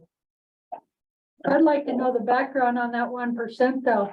They obviously have probably been investing some money of their own money Maybe. and recognize the benefit of it. Sure. Let's see. And some of those, they weren't necessarily pro or con for DC. It was just the general feeling that the question, other states have better teachers retirement systems than Montana. That's some people, 13, almost 14% of people mentioned that, but I think that speaks to the pay. And that was mentioned a lot, the fact that the DB plan is important when you consider where Montana ranks in teacher pay. That, I think, speaks loud and clear here. So I won't go through all that, just to reinforce that these percentages are generally the same with the responses we have as of today. Some of the new ones, kind of back to the communication and outreach question, the comments that you all had earlier. Chairperson Elliott, you mentioned that Kalispell has a really good kind of a mentorship and new hire orientation program, and was it Missoula? You Missoula mentioned? also does, yeah. I just wanted to let you know that Billings may be trying to improve, because John L. Sedlock and I both were contacted about sending someone out. They had 126 new teachers and we're doing an orientation. Wow. And unfortunately, I had to tell them that traveling out there, again, back to the whole, we just don't have the resources to travel out there. But I offered the TRS 101 either as a webinar, I could have done a live webinar. Yeah. Or the recording from last fall's webinar. And I explained that that takes about an hour. And I said, oh, and we also have this 7-minute animated video that's just gonna be. And their decision was to just do the 7-minute video. So I believe the issue there is always going to be time. Yeah, it's getting out there, reaching all the for the, whether it's PIR days or whatever they've got going on. So your ideas are going to be helpful there.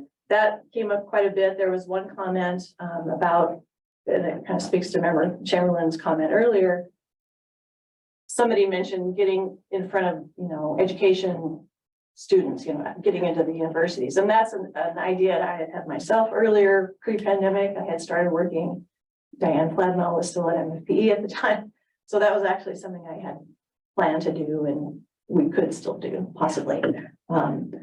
So yeah, I think there's quite a few of the responses just reflect a general misunderstanding that we're not, nothing would change, even if the legislature was successful in dumping the DB plan and going to a DC plan, hypothetically, it wouldn't affect existing retirees. And I think that's, anyone who's already retired would not lose. It would affect new members, and that misunderstanding is reflected here. They don't want to, a lot of people said, I don't want to switch. Well, that's, so it tells me what I need to put in the newsletter. Yeah. First of all, it's not TRS saying we're going to do this. No.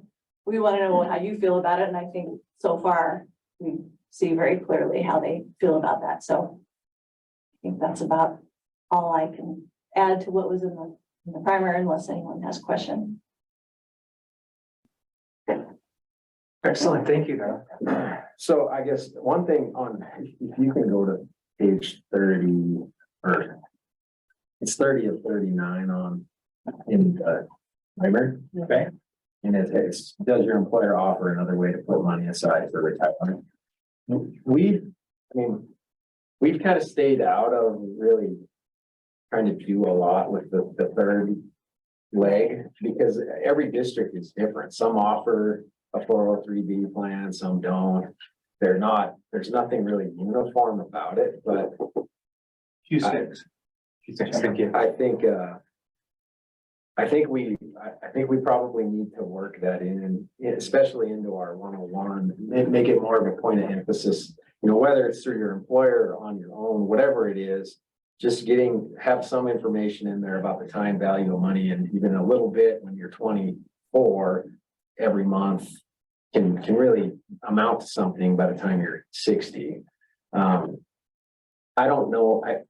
It's my understanding that the 457 deferred comp plan that Impera administers is available to like county employees and city and county employees, I believe, but I don't think it's available to school district employees. And I don't know if that's something that, we can research. Is it even possible for them to have access to that plan? But it's certainly available to us as state employees. We have our pension, but we also can do the deferred comp where, it's completely on our own, but it's fairly automatic. It just comes out of our check, whatever we decide to put in there.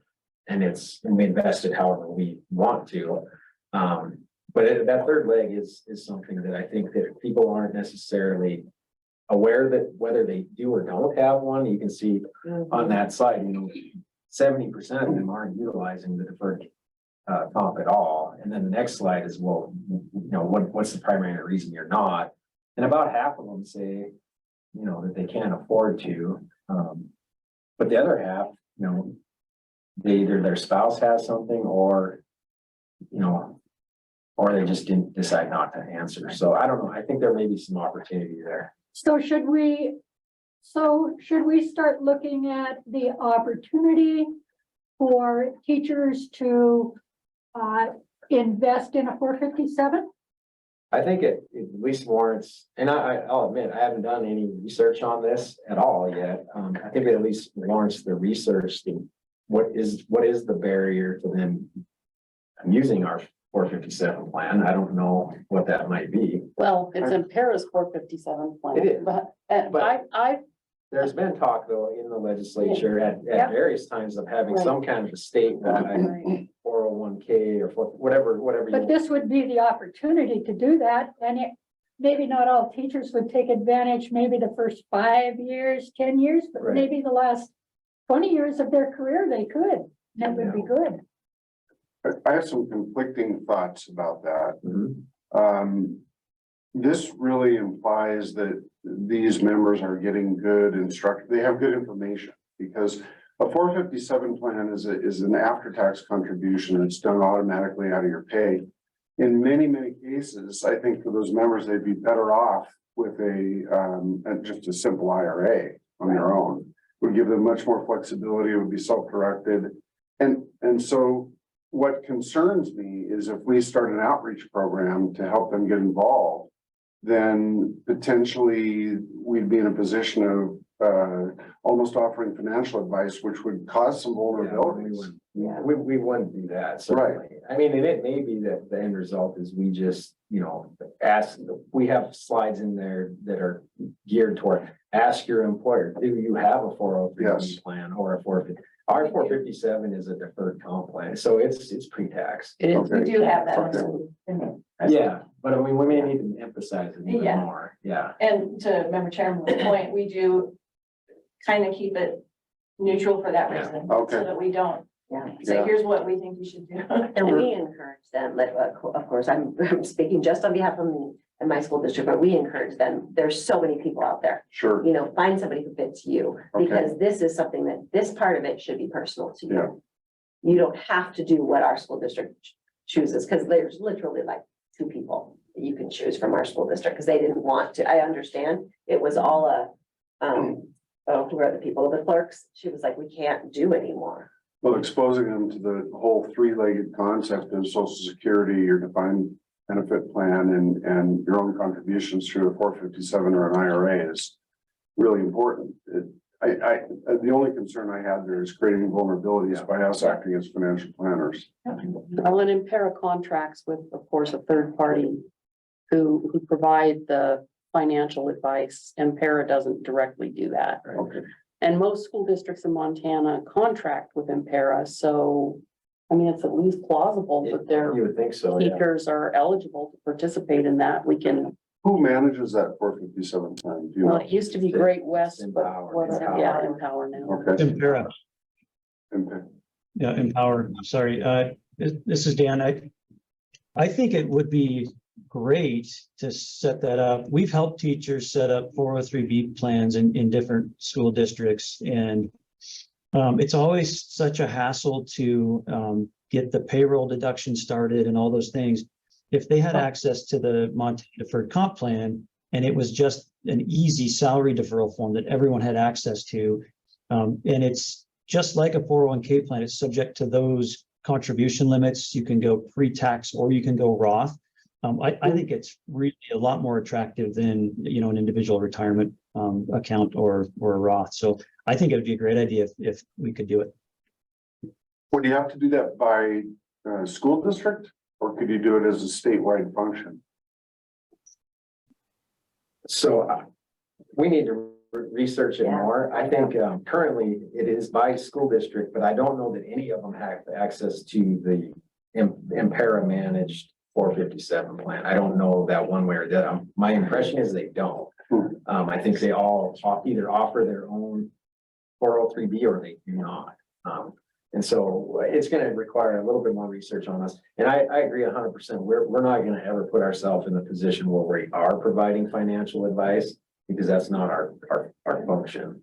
But just figuring out what is available and maybe pushing a little bit on that. Absolutely. And then seeing where it takes us. Education. Yeah. Absolutely.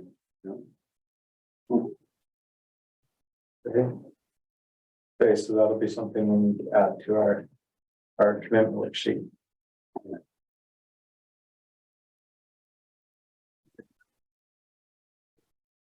Okay, so the next area we want to go through is just, and we've kind of already talked about some of these issues, so I don't want to spend a lot of time on it.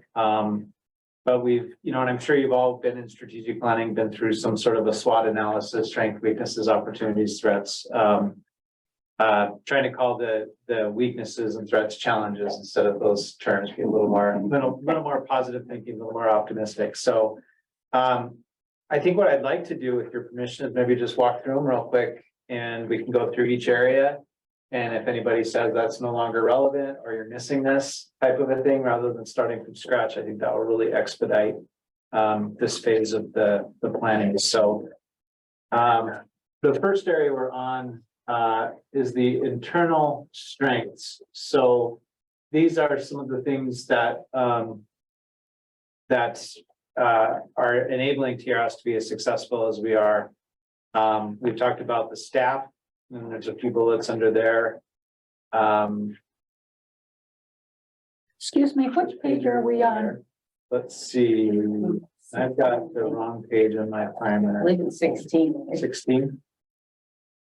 I've got some different page numbers on the written primer. I don't see that on 16 or 17.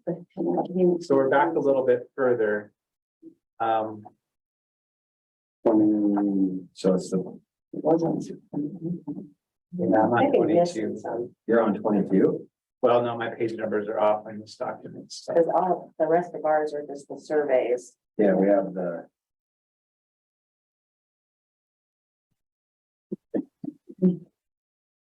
okay, It's okay, we can follow it. up yeah, there. let's go on the screen. Sorry about that. So I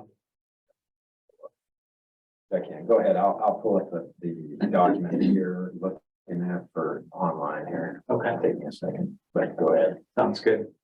Okay, so some of the internal strengths we're looking at, just going off online, will be our staff.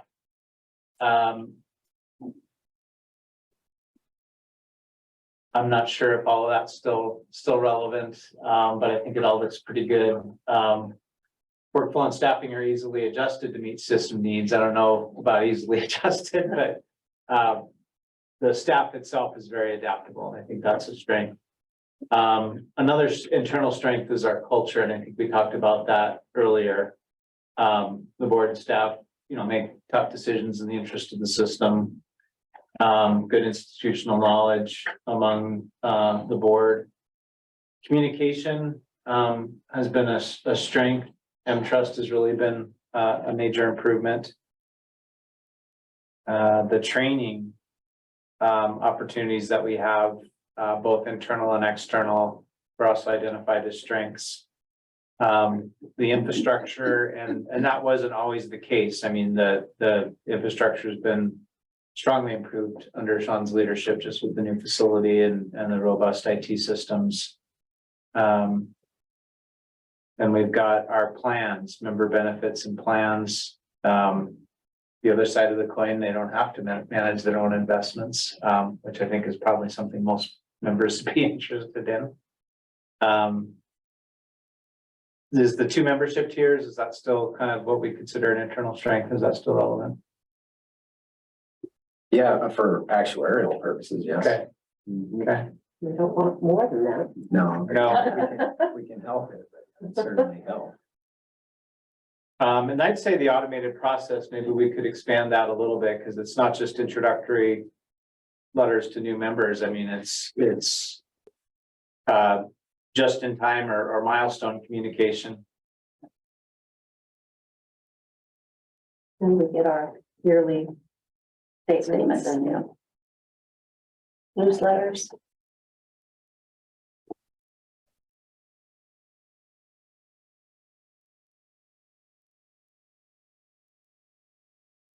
But I really think our automated process communications have expanded and improved um, since our last assessment. And then the partnerships, et cetera, I think is another strength. Those collaborations there. I don't know if there's any partnerships we need to add or emphasize.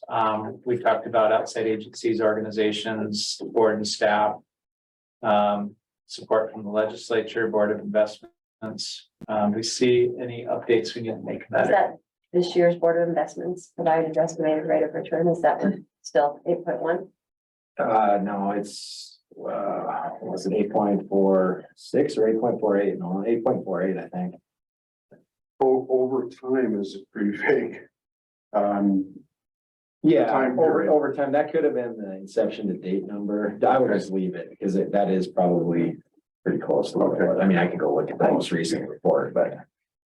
Just leave it at yeah, 8.1. just leave it at 8.1. Okay, Yeah, because you're right. That's not necessarily in fiscal year. Right. Very definitive. Yeah. We could put it there. Yeah, you create a period where 8.1 is exactly right. okay, excellent. So anything else you want to add to our internal strengths or anything you didn't see there? Or that you'd like to prominently emphasize? And more just looking at the organization itself, our staff, our systems, our policies. We're in pretty good shape, pretty good coverage there. Yeah. Okay, very good. The next area we want to look at is our internal challenges. And I think we've talked about this a little bit, you know, the retirements is a concern. It seems like turnover is really reduced, Sean, is that right? I mean, I don't know if turnover is a. I don't know that it's reduced. I mean, we go through phases, it seems like. We currently have one of the two imaging tech positions is vacant until Monday. We have a new person finally hired to fill that vacant position. We've had a little bit of turnover at the specialist and technician level. But levels above that, we haven't really seen much in the last year or two. Yeah. It's been pretty steady. Yeah. Okay. Compared to 8 years ago, I think it's quite a bit better. Compared to 2 years ago, it's probably about the same, I would Yeah. say, what you can. Yeah, I would agree. Yeah. Our benefit specialists, all of them are relatively new, within a year hired. Yeah. So, I bet the new office space is actually assisting in retention compared to the old office space. It probably doesn't hurt. I think, but from the benefit officer level up, which, the benefit officers are the ones that do the one-on-one meetings. And we've got one of them Sherry's been in that role now for probably a year and a half, or right about around a yeah, year. because, Andrew's been in her position a year in July, Okay, so so, yeah. This- yeah. But that's really the only turnover at that level or higher in the last, for quite a while. Yeah. Great. Okay. And then we've already talked about our challenges with communication, and I think we've taken a huge step forward addressing that today. Mobilizing different resources there. And but I think some of the things are still going to be an issue. I mean, we still have people undervaluing the program or misunderstanding, I think is probably more what it's about. And then I don't know if it's still a standing issue that members may not take advantage of opportunities to educate themselves. I mean, it sounds like we've made some headway in that regard, but that's a little bit outside of TRS's control. I think we've given them the opportunities now with all of the things we've put on the website. It used to be that you had to go to one of our presentations that happened every couple of years in your locality. So I do think that all they have to do is get online and they can see and they can get information that they need. And I know that people tell me all the time, they love our website. It's very user friendly. Great. And availability of live webinars or even watching a recorded webinar is something that is available to them now. And they have been utilizing those webinars at a pretty high rate, which is great because this is a big state. And even though maybe we do a presentation in Miles City, it's still quite a ways to, you know, if you're in the northeast corner or the southeast corner, it's still a long drive to get there. Yeah. And there's people that are trying to get there after school, so they'll leave it at 3:30 to try to get to a presentation at 5, or, Yeah. you know, it has to be. It's not easy. So I'll probably circle back when I compile this and add that to our internal strengths. It's just the improvement on the website and live webinars and everything, I think has really gone a long ways to address kind of the geographic divide in Montana. And, you know, Billings is a short trip for Montana. Let's see, one of the other challenges, I guess, was, sorry, move over here. Training for school boards about the DB plan. I don't really remember the background, but some boards may not consider themselves partners with TRS. Is that still an issue, or do we? I don't really know why that language is in there. We did, I don't know, it's probably 4 or 5 years ago now. Darla developed a school board webpage dedicated to school boards. I mean, it's been out there available on our website. I don't know how often they look at it or if they've ever looked at it. But we did make a concerted effort to make something sort of geared to school board members. And I don't know, maybe possibly Larry could speak to this. I think having those conversations with the superintendents regionally, I don't know what level they then go back and talk to their school boards about retirement, or if they do at all. I mean, I have no idea how those meetings go. I doubt it, but Yeah, there's limited, if no discussions at all about teacher retirement with school boards. School boards are more worried about governance from the side of policy and budget, and a lot less about, you know, the individual attributes of the employees as far as retirement goes and that sort of thing. There is, if at all, there is some limited muted discussions back when we had staffing surpluses. A decade ago, we were looking at unloading no offense to teachers, the top end teachers for budgetary consideration. So schools were offering a very commonplace to see schools offering resignation incentives and retirement incentives as a way to help employees that might be on the cusp of retirement to take that money, parlay it then into the system and that sort of thing as a budgetary matter, retiring an older teacher on the pay scale, hiring a younger teacher on the pay scale, you know, that sort of thing. But they are concerned about retention. And this is one tool. Yeah. That they should be. I never knew that that we had a school board webpage, but I'm going to check it out and encourage my members to look at it. I will make it easier to find on the new website. All right. Great.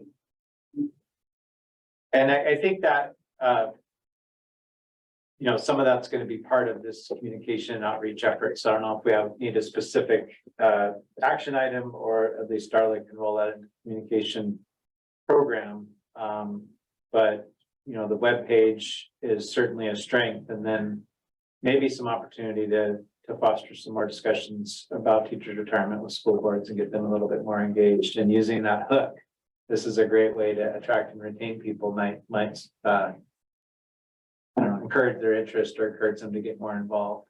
We definitely are in a different place than we were 10 years ago. Well, but see, I'm also one who says that we should be linking their mentoring program and Missoula's mentoring program and all of those things to enhance the education of our newly hired. But that's just me. All right, and maybe I'll just throw out as a question, maybe to staff, Sean or Darla. I mean, do you think that's something we want to add as an objective to school boards, or do you think that would fold in within our existing? I would just highly recommend when you get that piece done, connecting with Lance Mountain at the School Boards Association so that they can put it on their website with a link to yours. Oh, that's a good idea. Yeah.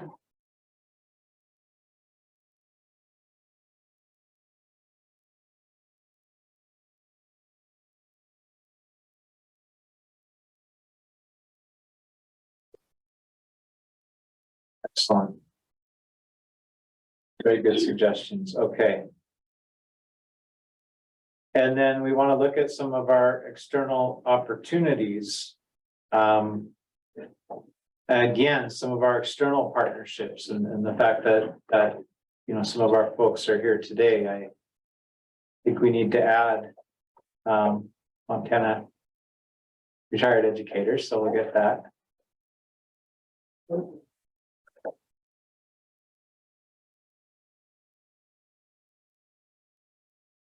Sort of related to external partnerships, have we ever considered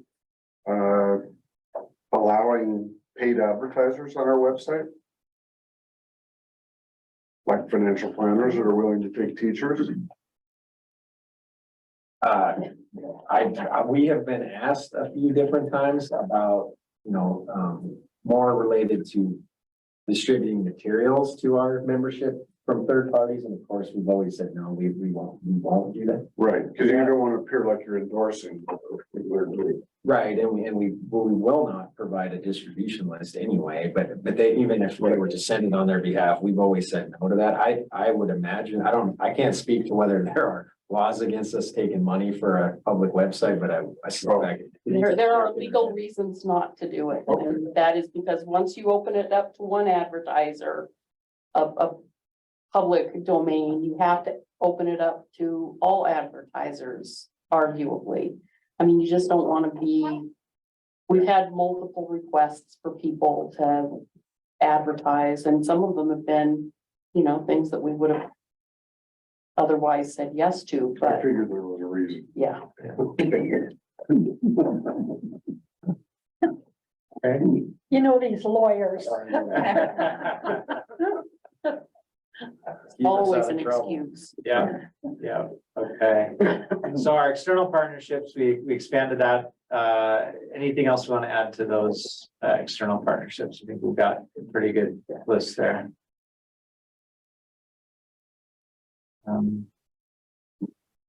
External training resources, we've got a wealth of those out there for board and staff training. One of our strengths was training for school board trustees and considering virtual delivery. I think that's maybe almost more of a goal than a strength. Is that something we still are doing or working on doing? We have not done anything with that other than creating that school board website that I'm aware of, right, Darla? I mean, that's the only thing we've really, and I shouldn't say website, web page. It's one of the pages on our website. And honestly, I don't know what vehicle we would have to really do that. I mean, when school boards meet, their agenda is pretty full and they're dealing, Donating all their time. yeah, they're dealing with other issues that are more pertinent to what they need to get done. Other than, like we just talked about, we have that link, or we have that web page, and we can certainly see if MTSBA will help just make them aware of it. Yep.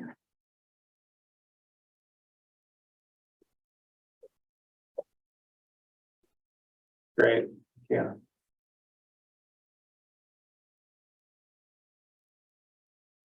Okay, and then another major strength is our infrastructure and just the investment that the board has made in the IT systems.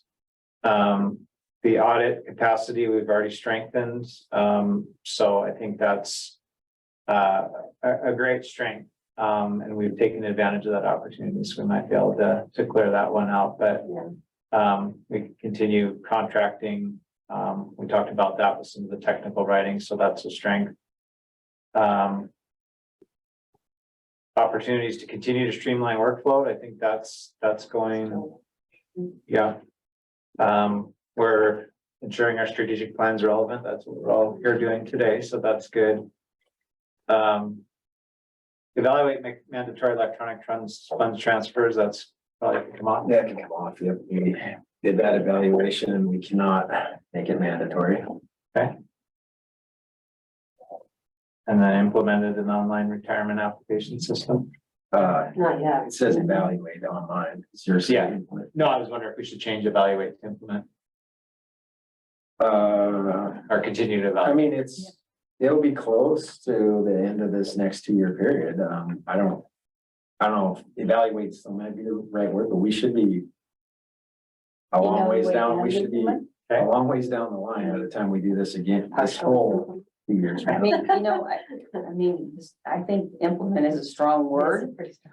In the sense that, until we truly evaluate the entire process, we may make a determination that that's, But initiate. yeah, There we go. very good. Thank you, John. There's a lot of business analysis. There is, Yeah. yeah, and there's Yeah. a lot of Yeah. things that need to be completed before Yeah, we get there, so. Okay. Okay. Increased use of my TRS, including encouraging employers. Is that still an opportunity? I think that could be ongoing. Yeah, I think that's ongoing too. There's still a lot of members who haven't figured it out yet, but no. So now, I mean, now with the way our new hire or new member process works, they're sort of pushed to do it, right? I mean, I think. Yeah. I think that one- Which is great. That is great.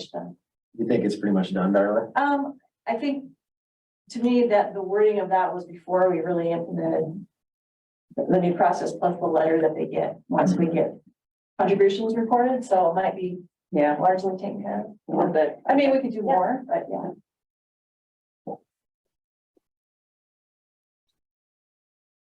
Great.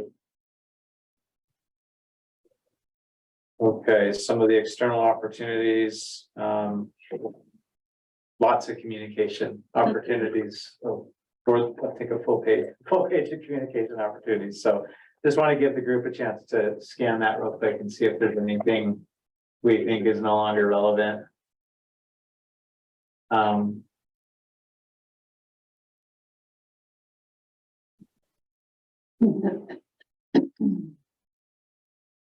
How do we go about encouraging the university system to adequately fund its participation in the program?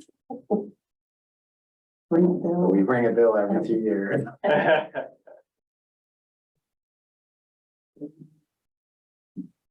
Is that something we want to keep on there or?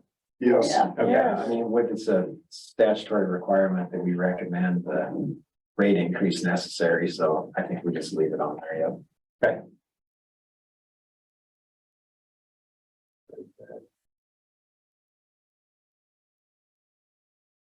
All right, and everything else looks pretty relevant. Is there any additional external opportunities we'd like to add, just given this morning's conversation and I just think reading all of the members' comments, that communicating to employers the value of the retirement system and helping to attract and retain quality teachers, that is very obvious. Yeah. yeah, That they are looking at that, and I'm glad to see that, and really glad to see that.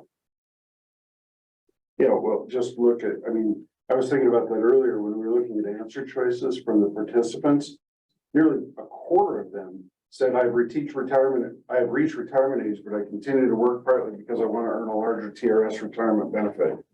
That's astonishing. That's a Yeah. big turnaround from getting rid of your high end, your top salaried, long-term teachers. It also says something about our economy. Oh, absolutely. and afford to retire. Yeah. We'll see healthcare. The healthcare is it. Why? That's the major reason. Yeah. Sean, is this where you would add anything about that third leg that we were just discussing, or do we Yeah, want to? potentially, I mean, I think Jim has it captured. Okay. In the objectives, but we could be.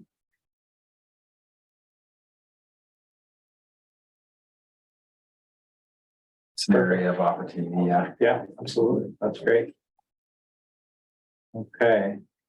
And then our final area is to look at some of the external challenges and anything we want to add there. So certainly,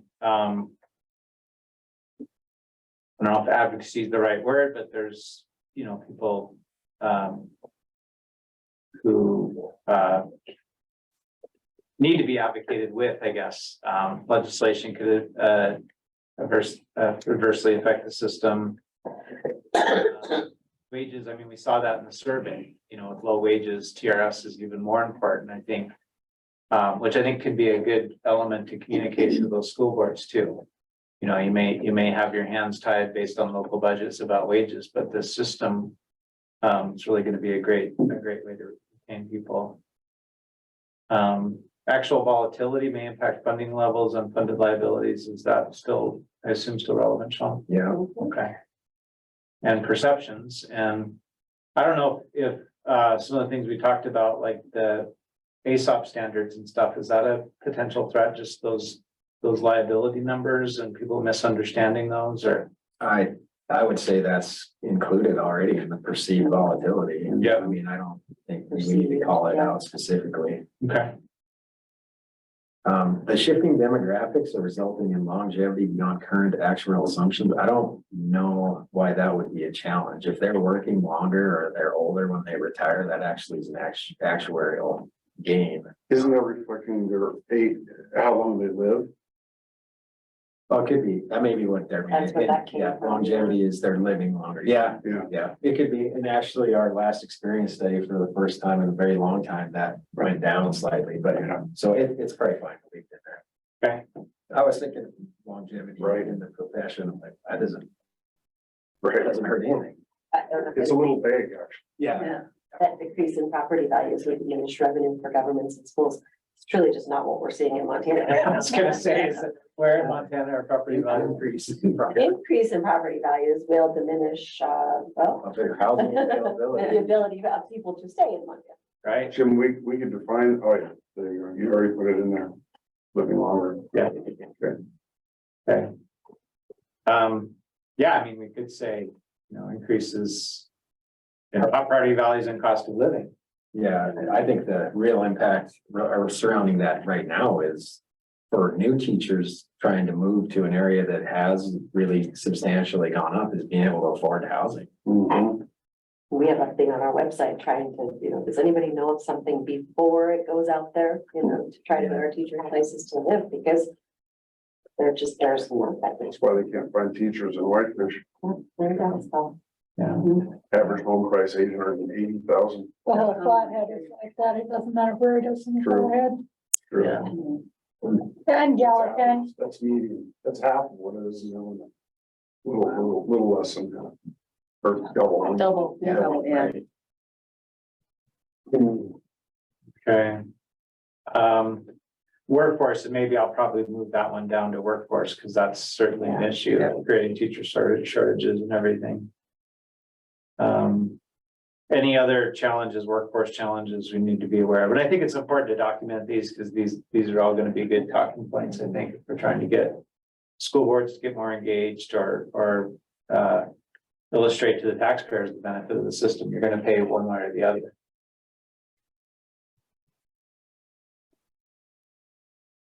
The workforce too, just even, I know I was reading, and I think Rob Watson had mentioned it, but, the creating privatized education, and that more companies for profit, but then what do we do with those people? You know, they're not gonna qualify for our program, so does it take away from our ability? I don't know. That's also interesting. It could potentially, I mean, we monitor those bills, as you know, pretty closely and in fact have testified in when it's very evident that they're not eligible for TRS. We've gone in and testified, not this last session, but in previous sessions, that you are reducing the TRS membership, which is a hit to the TRS. And sometimes then that results in amendments to make it to where they could potentially be eligible. It just depends how they're set up, and we really haven't, it hasn't come to any kind of a head yet. but we've Well, had a to- charter school bill did pass this last session. So, But I don't think it does much more than what is in current law, where right. charter schools have always been something that could be established in Montana. which makes them Charter truly, schools are still public schools, but, dependent on. They may be and they may not be according to the Exactly. IRS. So that's where Oh, that's where the issue always lies is, are they eligible to participate in TRS or not? So. Well, I believe they are. They would be eligible. It depends. I mean, it would Depending on if depend. they're even And qualified teachers, those kinds of things. That's only according to yeah, we would have to, teaching standards in the state of Montana. we would have to dive into a specific case and determine if are they truly a public entity or not. If they are, then they would be eligible. If they're not, then they probably wouldn't. But we would have to look at each individual. But what happens in other states? I mean, we're one of only 5 who have never done it before. I think that depends on whether or not they're considered a public entity, public school district or not. Because if you're not a public school district or a public employer in the state of Montana, you would not be eligible. Unless the law is changed. Well, the IRS issued guidelines on participation of charter schools in public pension plans several years back, and to be perfectly honest with you, it sanctioned charter schools, but it laid out the requirements for them that are very consistent with the public charter schools that have been under Title 20 in Montana law for years. I mean, they truly have to be a public entity. So if they're governed by a board that's not elected, I mean, there's a whole range, but anyway, it is, I mean, it's not as simple as just saying we're calling you a public charter school. The question is, are you truly a public entity? And there are criteria that have to be applied. So I'm sure other states are sort of following those guidelines and making distinctions between whether or not they are public entities. It'd be interesting to see though, maybe pick one state that has charter schools and delve into whether or not. I visited a charter school in Reno, Nevada, and that's what they were dealing with at the time, was that they were being told that they weren't considered a public entity because they were not allowing all students to participate. And, they could literally say who could and who could not. So it wasn't truly a public. Your page went right. Yeah. Okay. Sean, would you mind, on another subject, would you mind commenting on what did we mean by the workforce is becoming decentralized? Education is becoming decentralized under workforce. That's probably pandemic stuff, wasn't it? No, it wasn't that. I really couldn't tell you I what, don't remember what that that's either. for. Maybe we should drop that Get rid since of that. I don't know Yeah. what that is either. Well, yeah, I mean, I recall that there are a number of things that, like the digital academy. And I mean, there are sort of more and more things that are coming into public education that are even under federal law sanctioned now, that are done by third-party contractors, essentially, some of the reading programs, literacy programs, that sort of thing. So, Do they pay into TRS? Digital Academy does. yes. I mean, they're part of Montana's public education system. So it didn't have anything to do with homeschooling, for example. No, I don't Okay. know. No, I think we were It's talking. probably more like you're saying, specialists, using independent contractors to provide services or third-party administrators to provide services that used to be provided by school district employees. Got it. Well, because there might be only 1 or 2 in a school district where they Right. could get Right. 30 from 30 districts, so that makes sense. Yeah, Okay, thank you. yeah, just in Montana, the CSPDs, the education cooperatives, and that in some places provide the special education services for many school districts, because that's the only way that people can be hired, so. Right. And with those organizations, and you said the Digital Academy participates, but like some of those cooperatives, just third-party The contractors. They're cooperatives TRS are employers. TRS employers. So what we're getting at here is the threat being that it's not a TRS employer providing those services. They're instead using a third-party administrator, at which point that reduces our membership and our payroll and our contributions.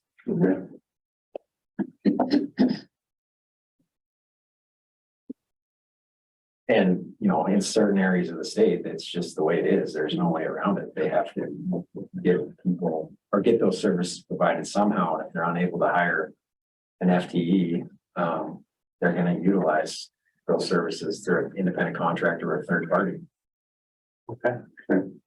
Very good. Okay, operations, one opportunity was evaluate emergency preparedness for non-IT issues. I don't know. And I think some of this might have been right around the move or even pre-move where this might have shown up. So I don't know if that's still something an opportunity we need to take advantage of, or if that's been addressed. We probably addressed it. Yeah, I mean, Non-IT. that would really be, we do have We talked a about, safety committee, that we're a part of, for the Key of A, that provides safety information. We haven't done an actual fire drill where we all meet in the parking lot for probably 2 or 3 years. But you need to. Well, we probably should, yeah. Yeah, and they coordinate those, D of A does, and we participate in it. We every so often, at least once a year, they do the earthquake. October. Earthquake drill. So, I don't know, I mean, you can leave it on there, I guess, I don't. I think on operations, though, the big thing is continue to evaluate the needs of staffing requirements in the TRS system so that we can be sure everybody's covered and has backups.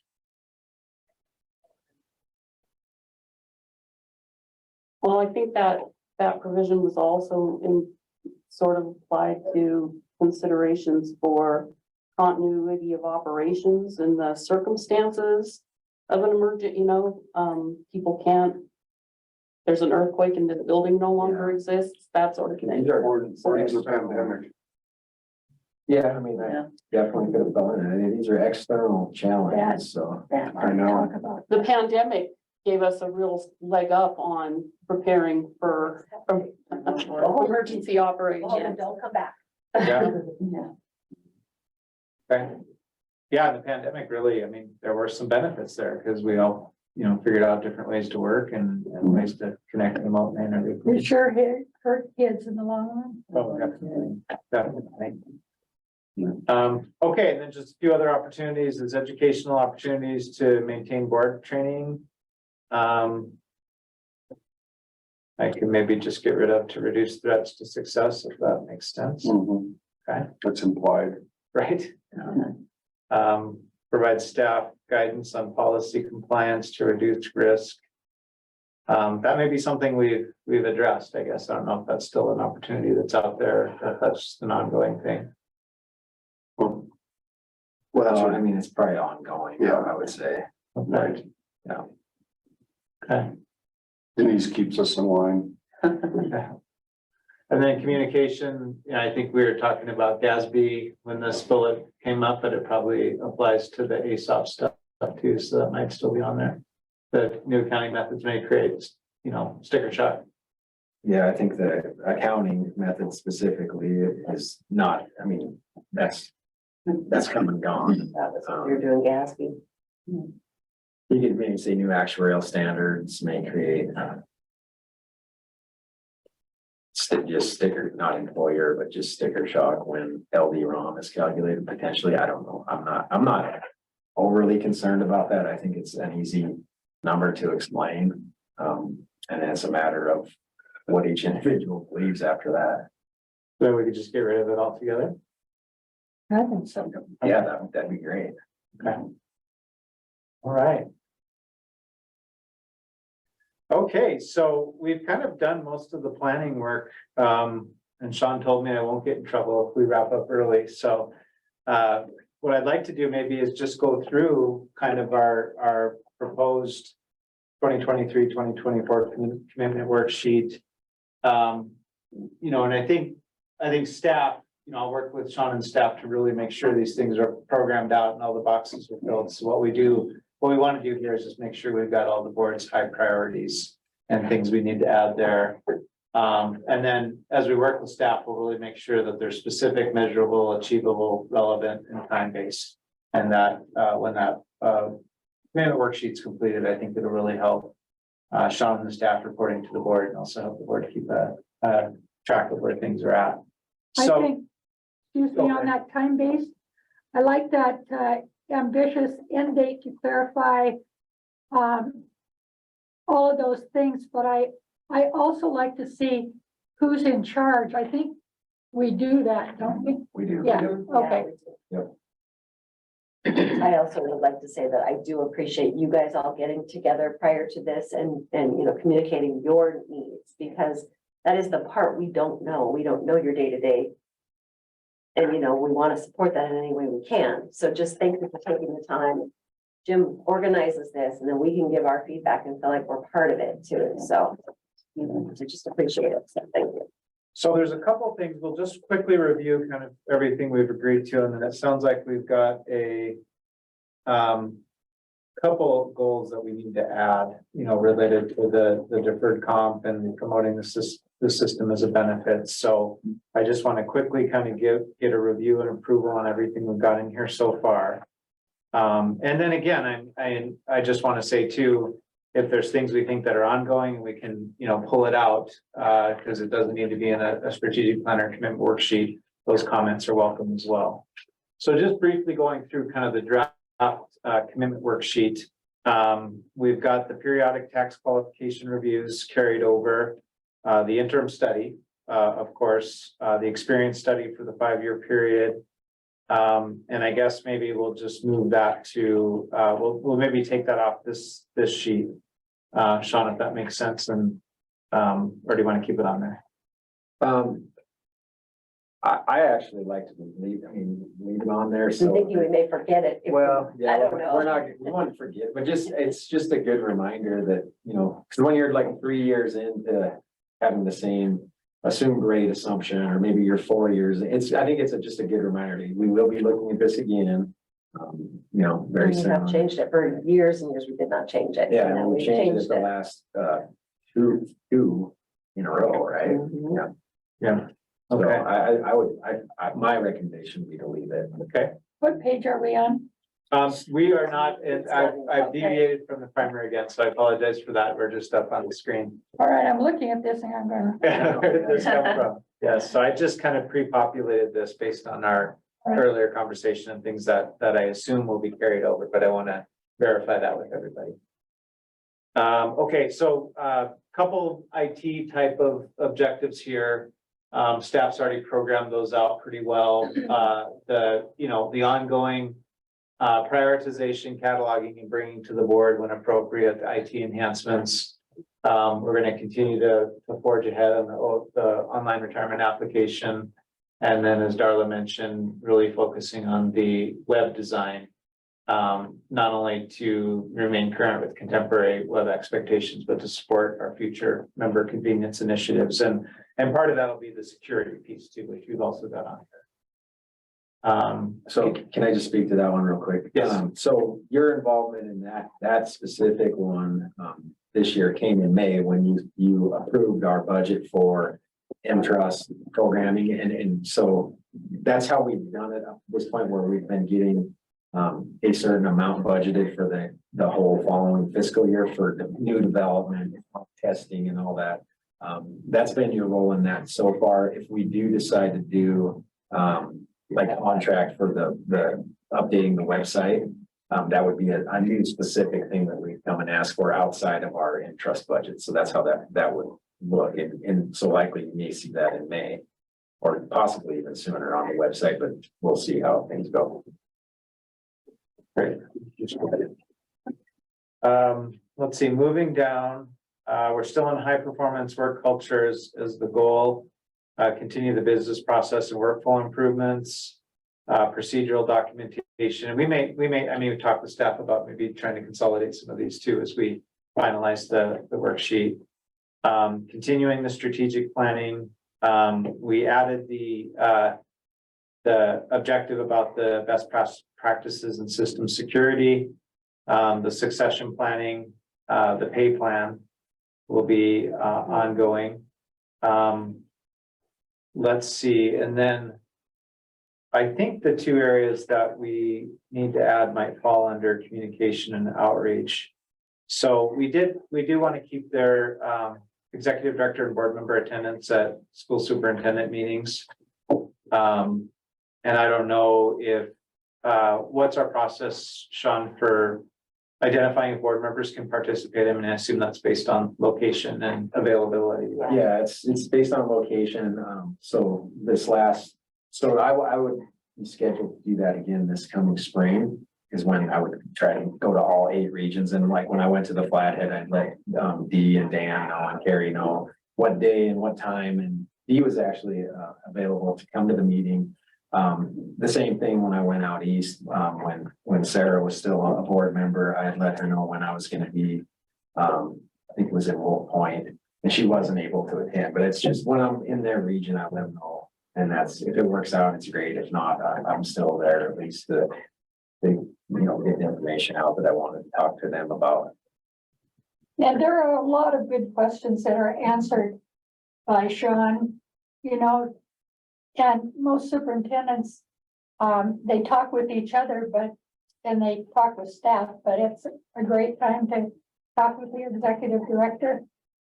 Yeah, I think it's been real valuable for our organization because it did help guide our decisions on, doing something in the work and retiree space Right. proactively rather than reacting to other legislation. And really, there wasn't a single other work and retiree bill introduced this last session because we already had the support of a lot of those our stakeholder groups, and they were on board with what we were doing, and it worked out great. They know we're listening. Yeah. Okay, so and then two things I think we'd add, and they may not necessarily be standalone objectives, they may fold in with some of the others, but is promoting the system as a benefit to help school districts attract and retain teachers. I have a question that's a little bit unrelated to exactly where we are, that just occurred to me. These surveys by the members, these comments are pretty powerful. Have we ever considered making these available to legislators?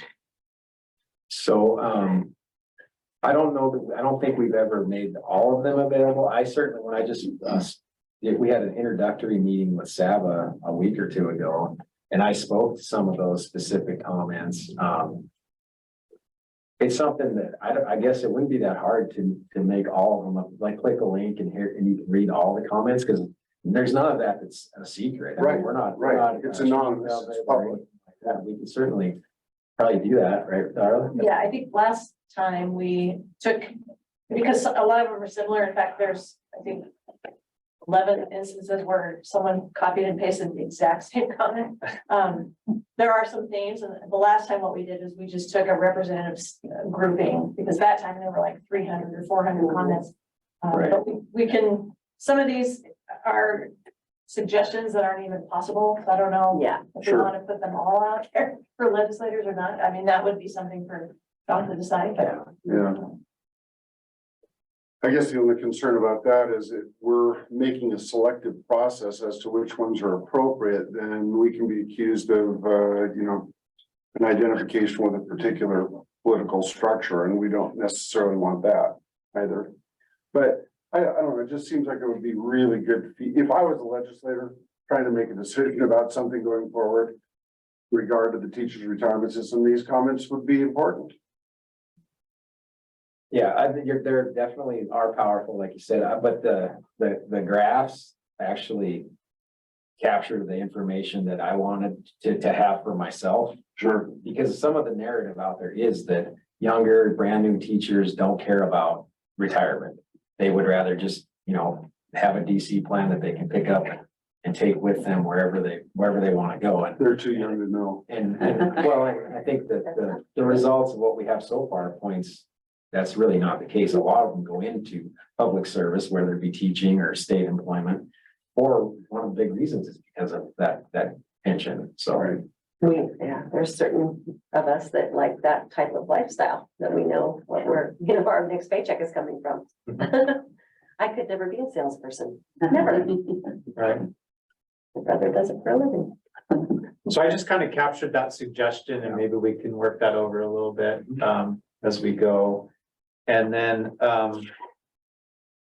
one of the other, and again, I just want to confirm this rises to the level of an objective that'll be worked in somewhere, but is educating or help me articulate this, but looking into the opportunity of a defined benefit or 457, how do we want to articulate that objective? I think Explore. promote, yeah, I mean. I was thinking promote third leg of retirement and not even get into 457. Any specific? 403, yeah, and then by being able to promote it, it will Yeah. require us to do the research and. Right. And we might find that there's not a lot more that we can do other than what we've already done, but we can certainly look into it. Okay.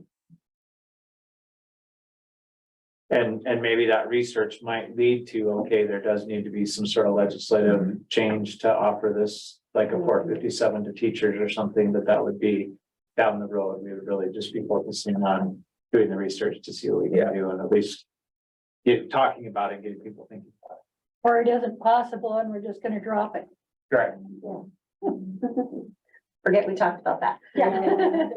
I'm contemplating I think 457 plans like 403B plans have to be offered by an employer. And strictly speaking, we don't represent one employer. So,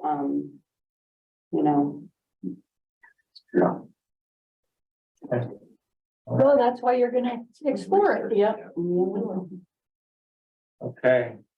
Anything I missed or any other major objectives or activities that we'd like to see programmed out for the next biennium?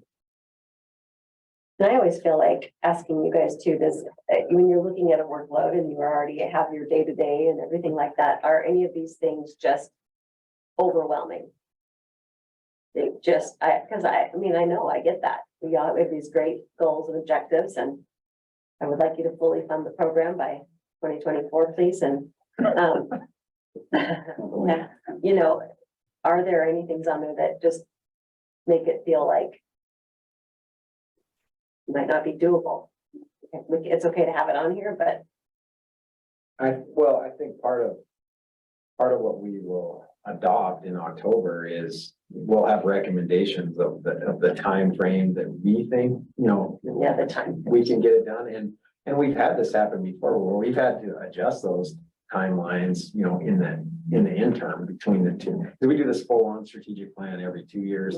And then next August, we will, just make sure that our priorities are still fit from a timeline perspective, but we've had to adjust those before. And I don't know that I would say I ever feel like we're, at least me personally, that we're overwhelmed by what's on the strategic plan, because I think we've been pretty realistic about what we can get done and how soon we can get it done. And if something comes up like W4P and we need to kick online retirement application down the road another year because of that, the board's always been supportive of doing that, but I'm just speaking for myself. I don't know. And honestly, this is Sean's evaluation. This is what we use to evaluate Sean. So, he is making sure everything gets done. But I mean, you can ask Denise and Tammy and Darla. Darla's got a long list. Yeah.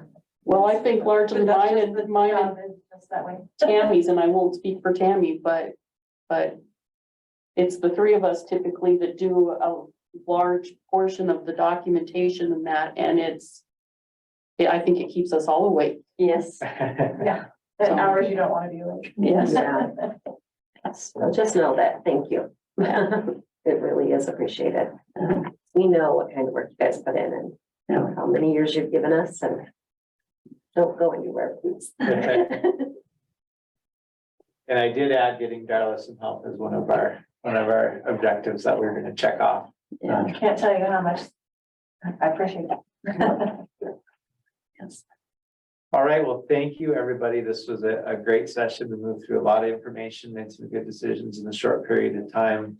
So next steps, what we'll do is I'll work with staff and Sean to kind of refine some of this, see if we can flesh them out a little bit more, put some timelines. Dee, we'll see on the worksheet, we do have the responsible parties on there, so we'll get that all programmed out. I think we've already talked about resources required for those additional activities, and like Sean said, he'll bring those to you as we get those pinned down. And we will return to you. So are we thinking at the October meeting, will you let the board look at kind of the summary before we are ready to publish? Yes, so I was gonna touch on that. So I think, Member Brown's very first meeting, 2 years ago was the October meeting, and we were actually adopting the strategic plan summary. So it'll be similar to that. I'll send it out ahead of time. I mean, we'll work with Jim to make sure that it reflects what we think happened today. I'll send it out ahead of time. If there's any revisions that need to be made, we'll do those at that October meeting, and then you guys will vote to basically to adopt our strategic plan for the next So 2 will be an years. action item. Yep. Right. Great. Okay, well, thank you all very much. Yeah, thank Great you. session. Yeah, I really appreciate everybody's participation and I think all the time invested in the work leading up to this. So I want to thank Sean and the staff and all of you that responded to the survey. I think that's the reason it went so smoothly. It's your organization method, so thank you. Yeah.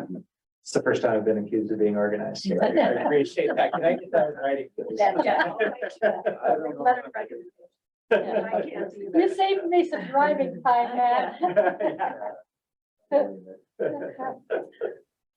Right, so, stop for a second. I think we can, Should we take our break now, or do you want to put something ahead of the, I guess as I'm, I think so this disability application will happen at 1 o'clock. That one Yes. can't move, but we can potentially look at our administrative business. We have about 20 minutes. We can maybe get that done, and then all we really would have left is doing the disability application. at 1 Perfect. o'clock. yeah, Yeah. that sounds great. So that's not behind tab. Could we have a 2-minute break so I can, be more comfortable? You need public comment.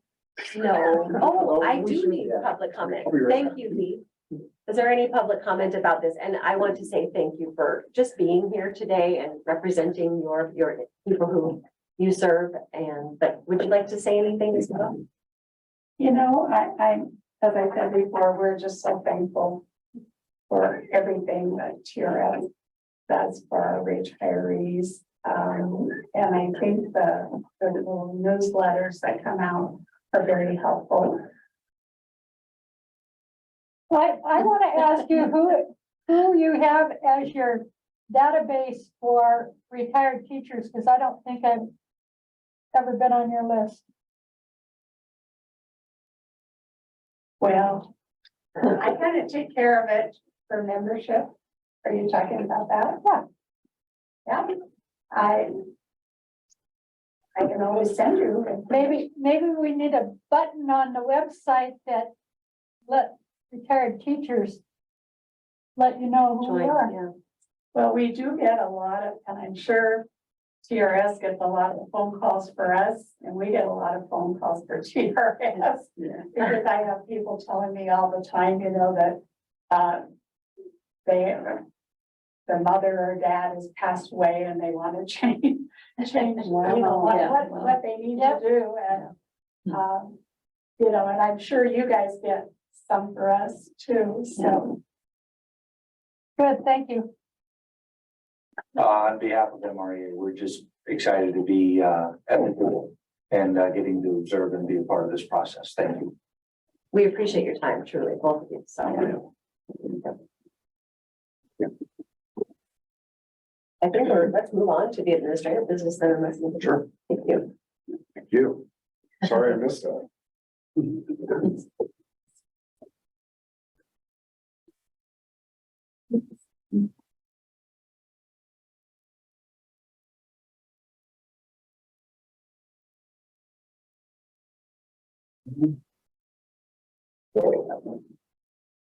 Go way back. It's behind tab 7. And Jim, will you disconnect from that? Yes.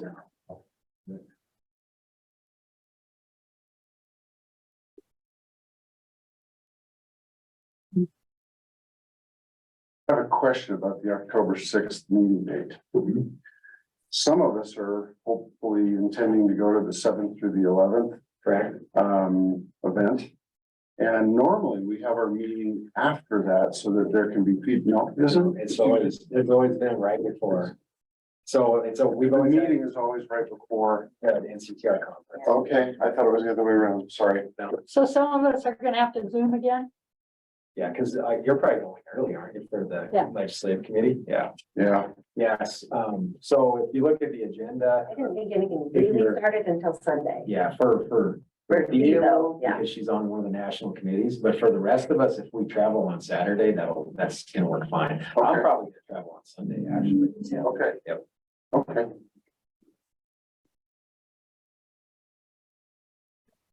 Thank you. It's Saturday. Good for you. I'm trying to connect here, it should. Yeah, here momentarily, so yeah, behind tab 7, administrative business, I think Denise will probably walk us through the. The draft policy. Madam- So we'll move on to that administrative business.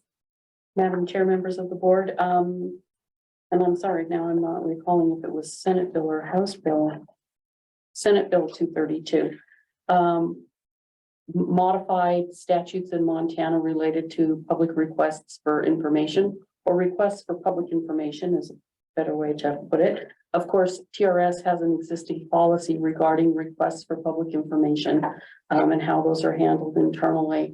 There are, for the most part, for right now, the changes that apply to us are really in the timeline for the procedure in responding to requests for public information. So now we have to provide a response indicating that we've received with a request for public information within 5 days, 5 business days of our records manager is the defined term under our policy.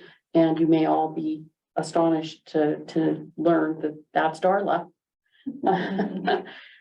So we have to respond within 5 days, and then there are graduated timelines depending on if we require additional information, we can notify them. Yeah, at the time that we provide that response within 5 days, that additional information is necessary for us to respond to their request. We can advise them of fees. We can still charge fees, the actual cost of providing the information that was previously in our policy, and that really has not changed. It's all how it's costed out is provided in there.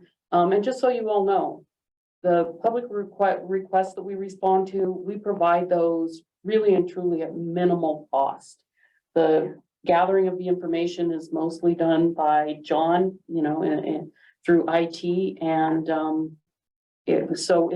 we're making things not exorbitantly expensive for people. We are truly charging them what it's costing us to provide it.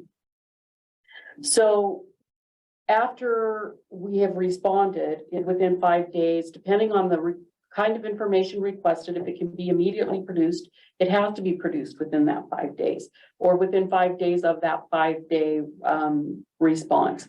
Otherwise, if we have to do work, we have to provide an estimate of the time. And frankly, again, this is not terribly different from what our policy said. The day limits are just now specifics.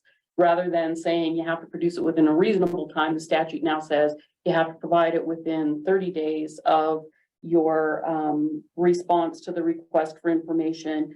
For the most part, you can go out, I'm sorry, as far as 90 days, and I'm sorry, if the production is not, if we have to do more to gather the information, we can go out 90 days.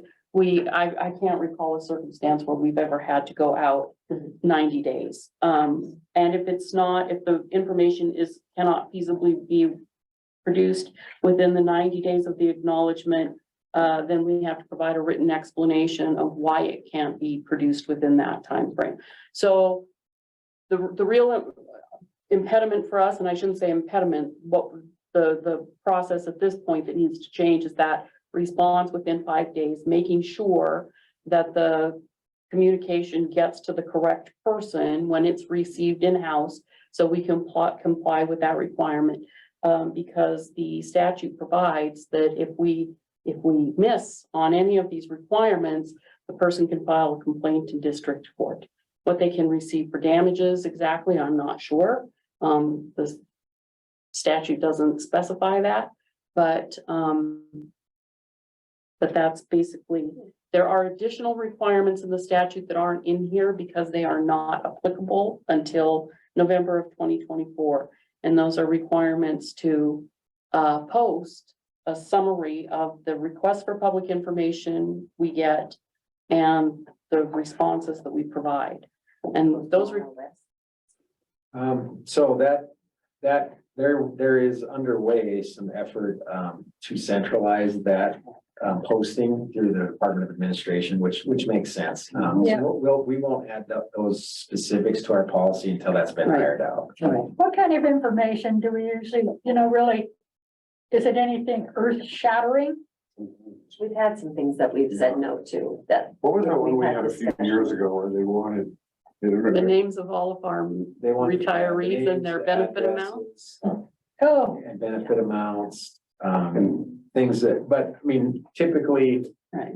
Or the one of the top most, 10. the biggest, I said the most frequent request is they want a distribution list. And so Right. the third parties, could be financial advisors, no offense, Yeah, no. but they want to be able to blast. And we will not provide a distribution list. so you just offer that under MCA, I can't provide that? Correct, that's exactly right. For some things, and there are other things where, like, because we had several board meetings about whether we would provide some information that we consider to be private, which is attaching a benefit amount to an individual's name.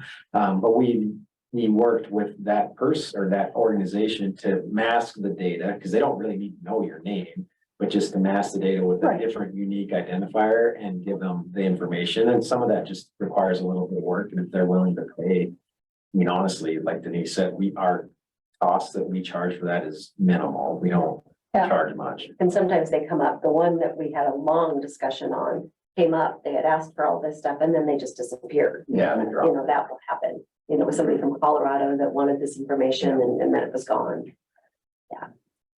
Yeah, and we don't have to produce the information until they pay the estimated fee for the production. That's good. And so, yeah, Well, good. So all of these changes get us in compliance with the law that goes into effect. Is it September 1? yes, October 1. October 1, October 1, right, yeah, October. October 1. And so this is your first review. You'll actually adopt these changes at the October 6th meeting. Very clear.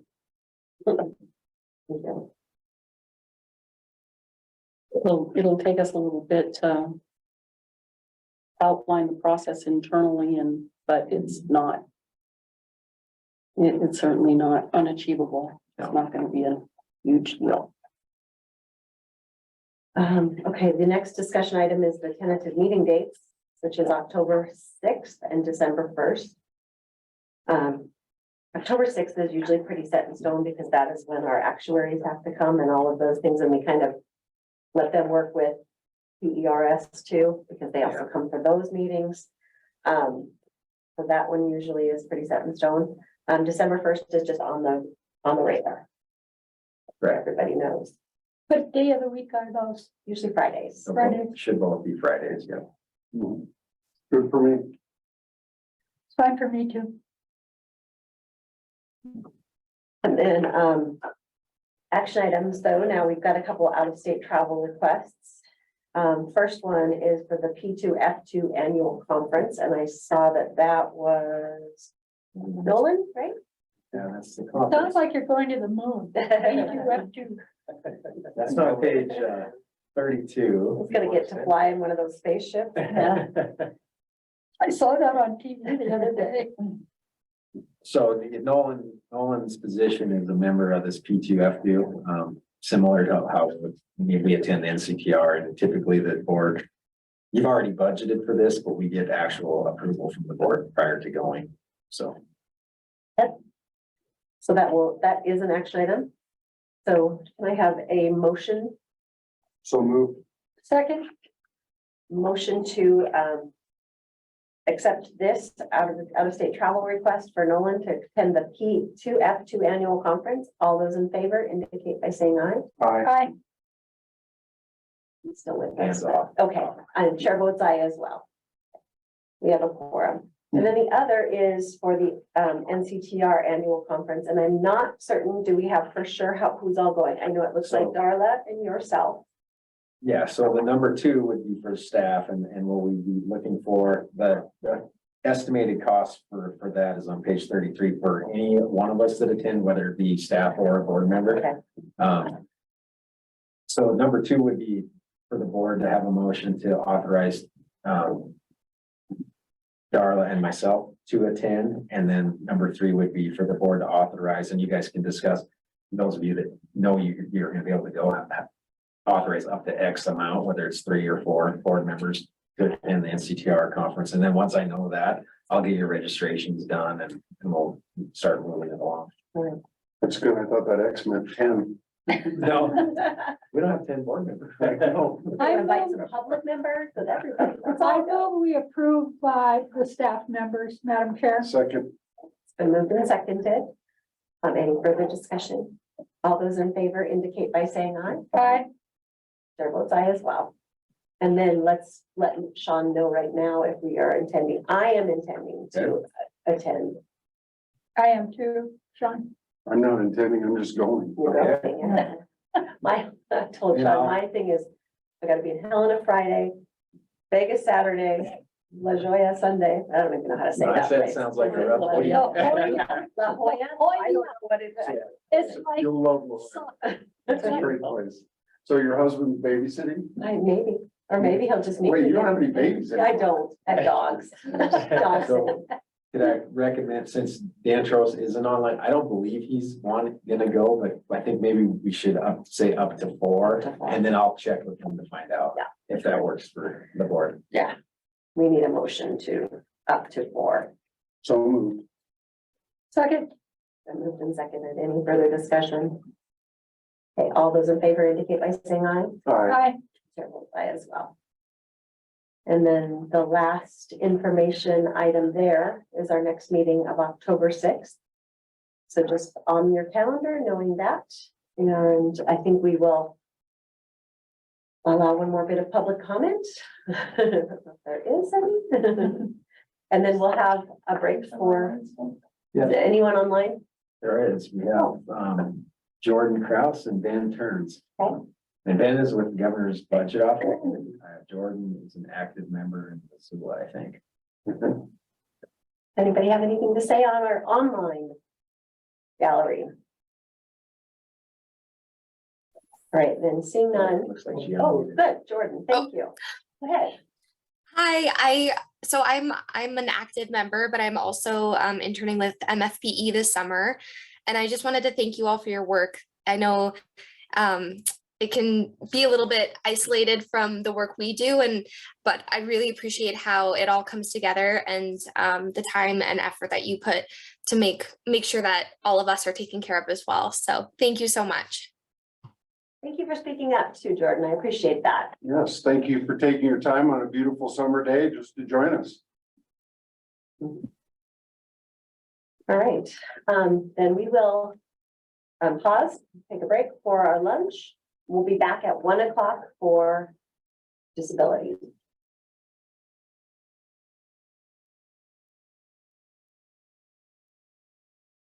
So we're back to an open meeting and we have a disability request from Jeanette Gray. I need a motion for this request. I move that we table this choice in light of our capacity to have Dr. Pincombe, sorry for the pronunciation, review the presentation by Jeanette Gray. I'll second that motion. It's been moved and seconded. Is there any further discussion, Daniel? Nope, I'm good.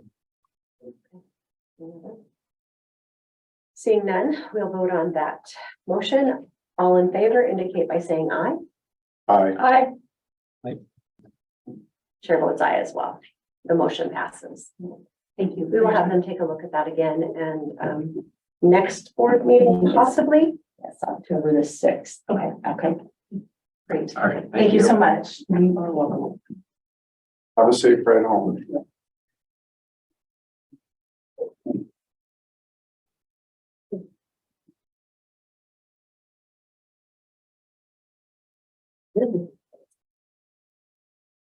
All right, our final act is a motion to adjourn. No, Have another no, disability. Oh, the other, thank you. And, so obviously, Dan Trost wasn't able to review any of the No. disabilities, so maybe he just abstains from voting on this one. Yeah.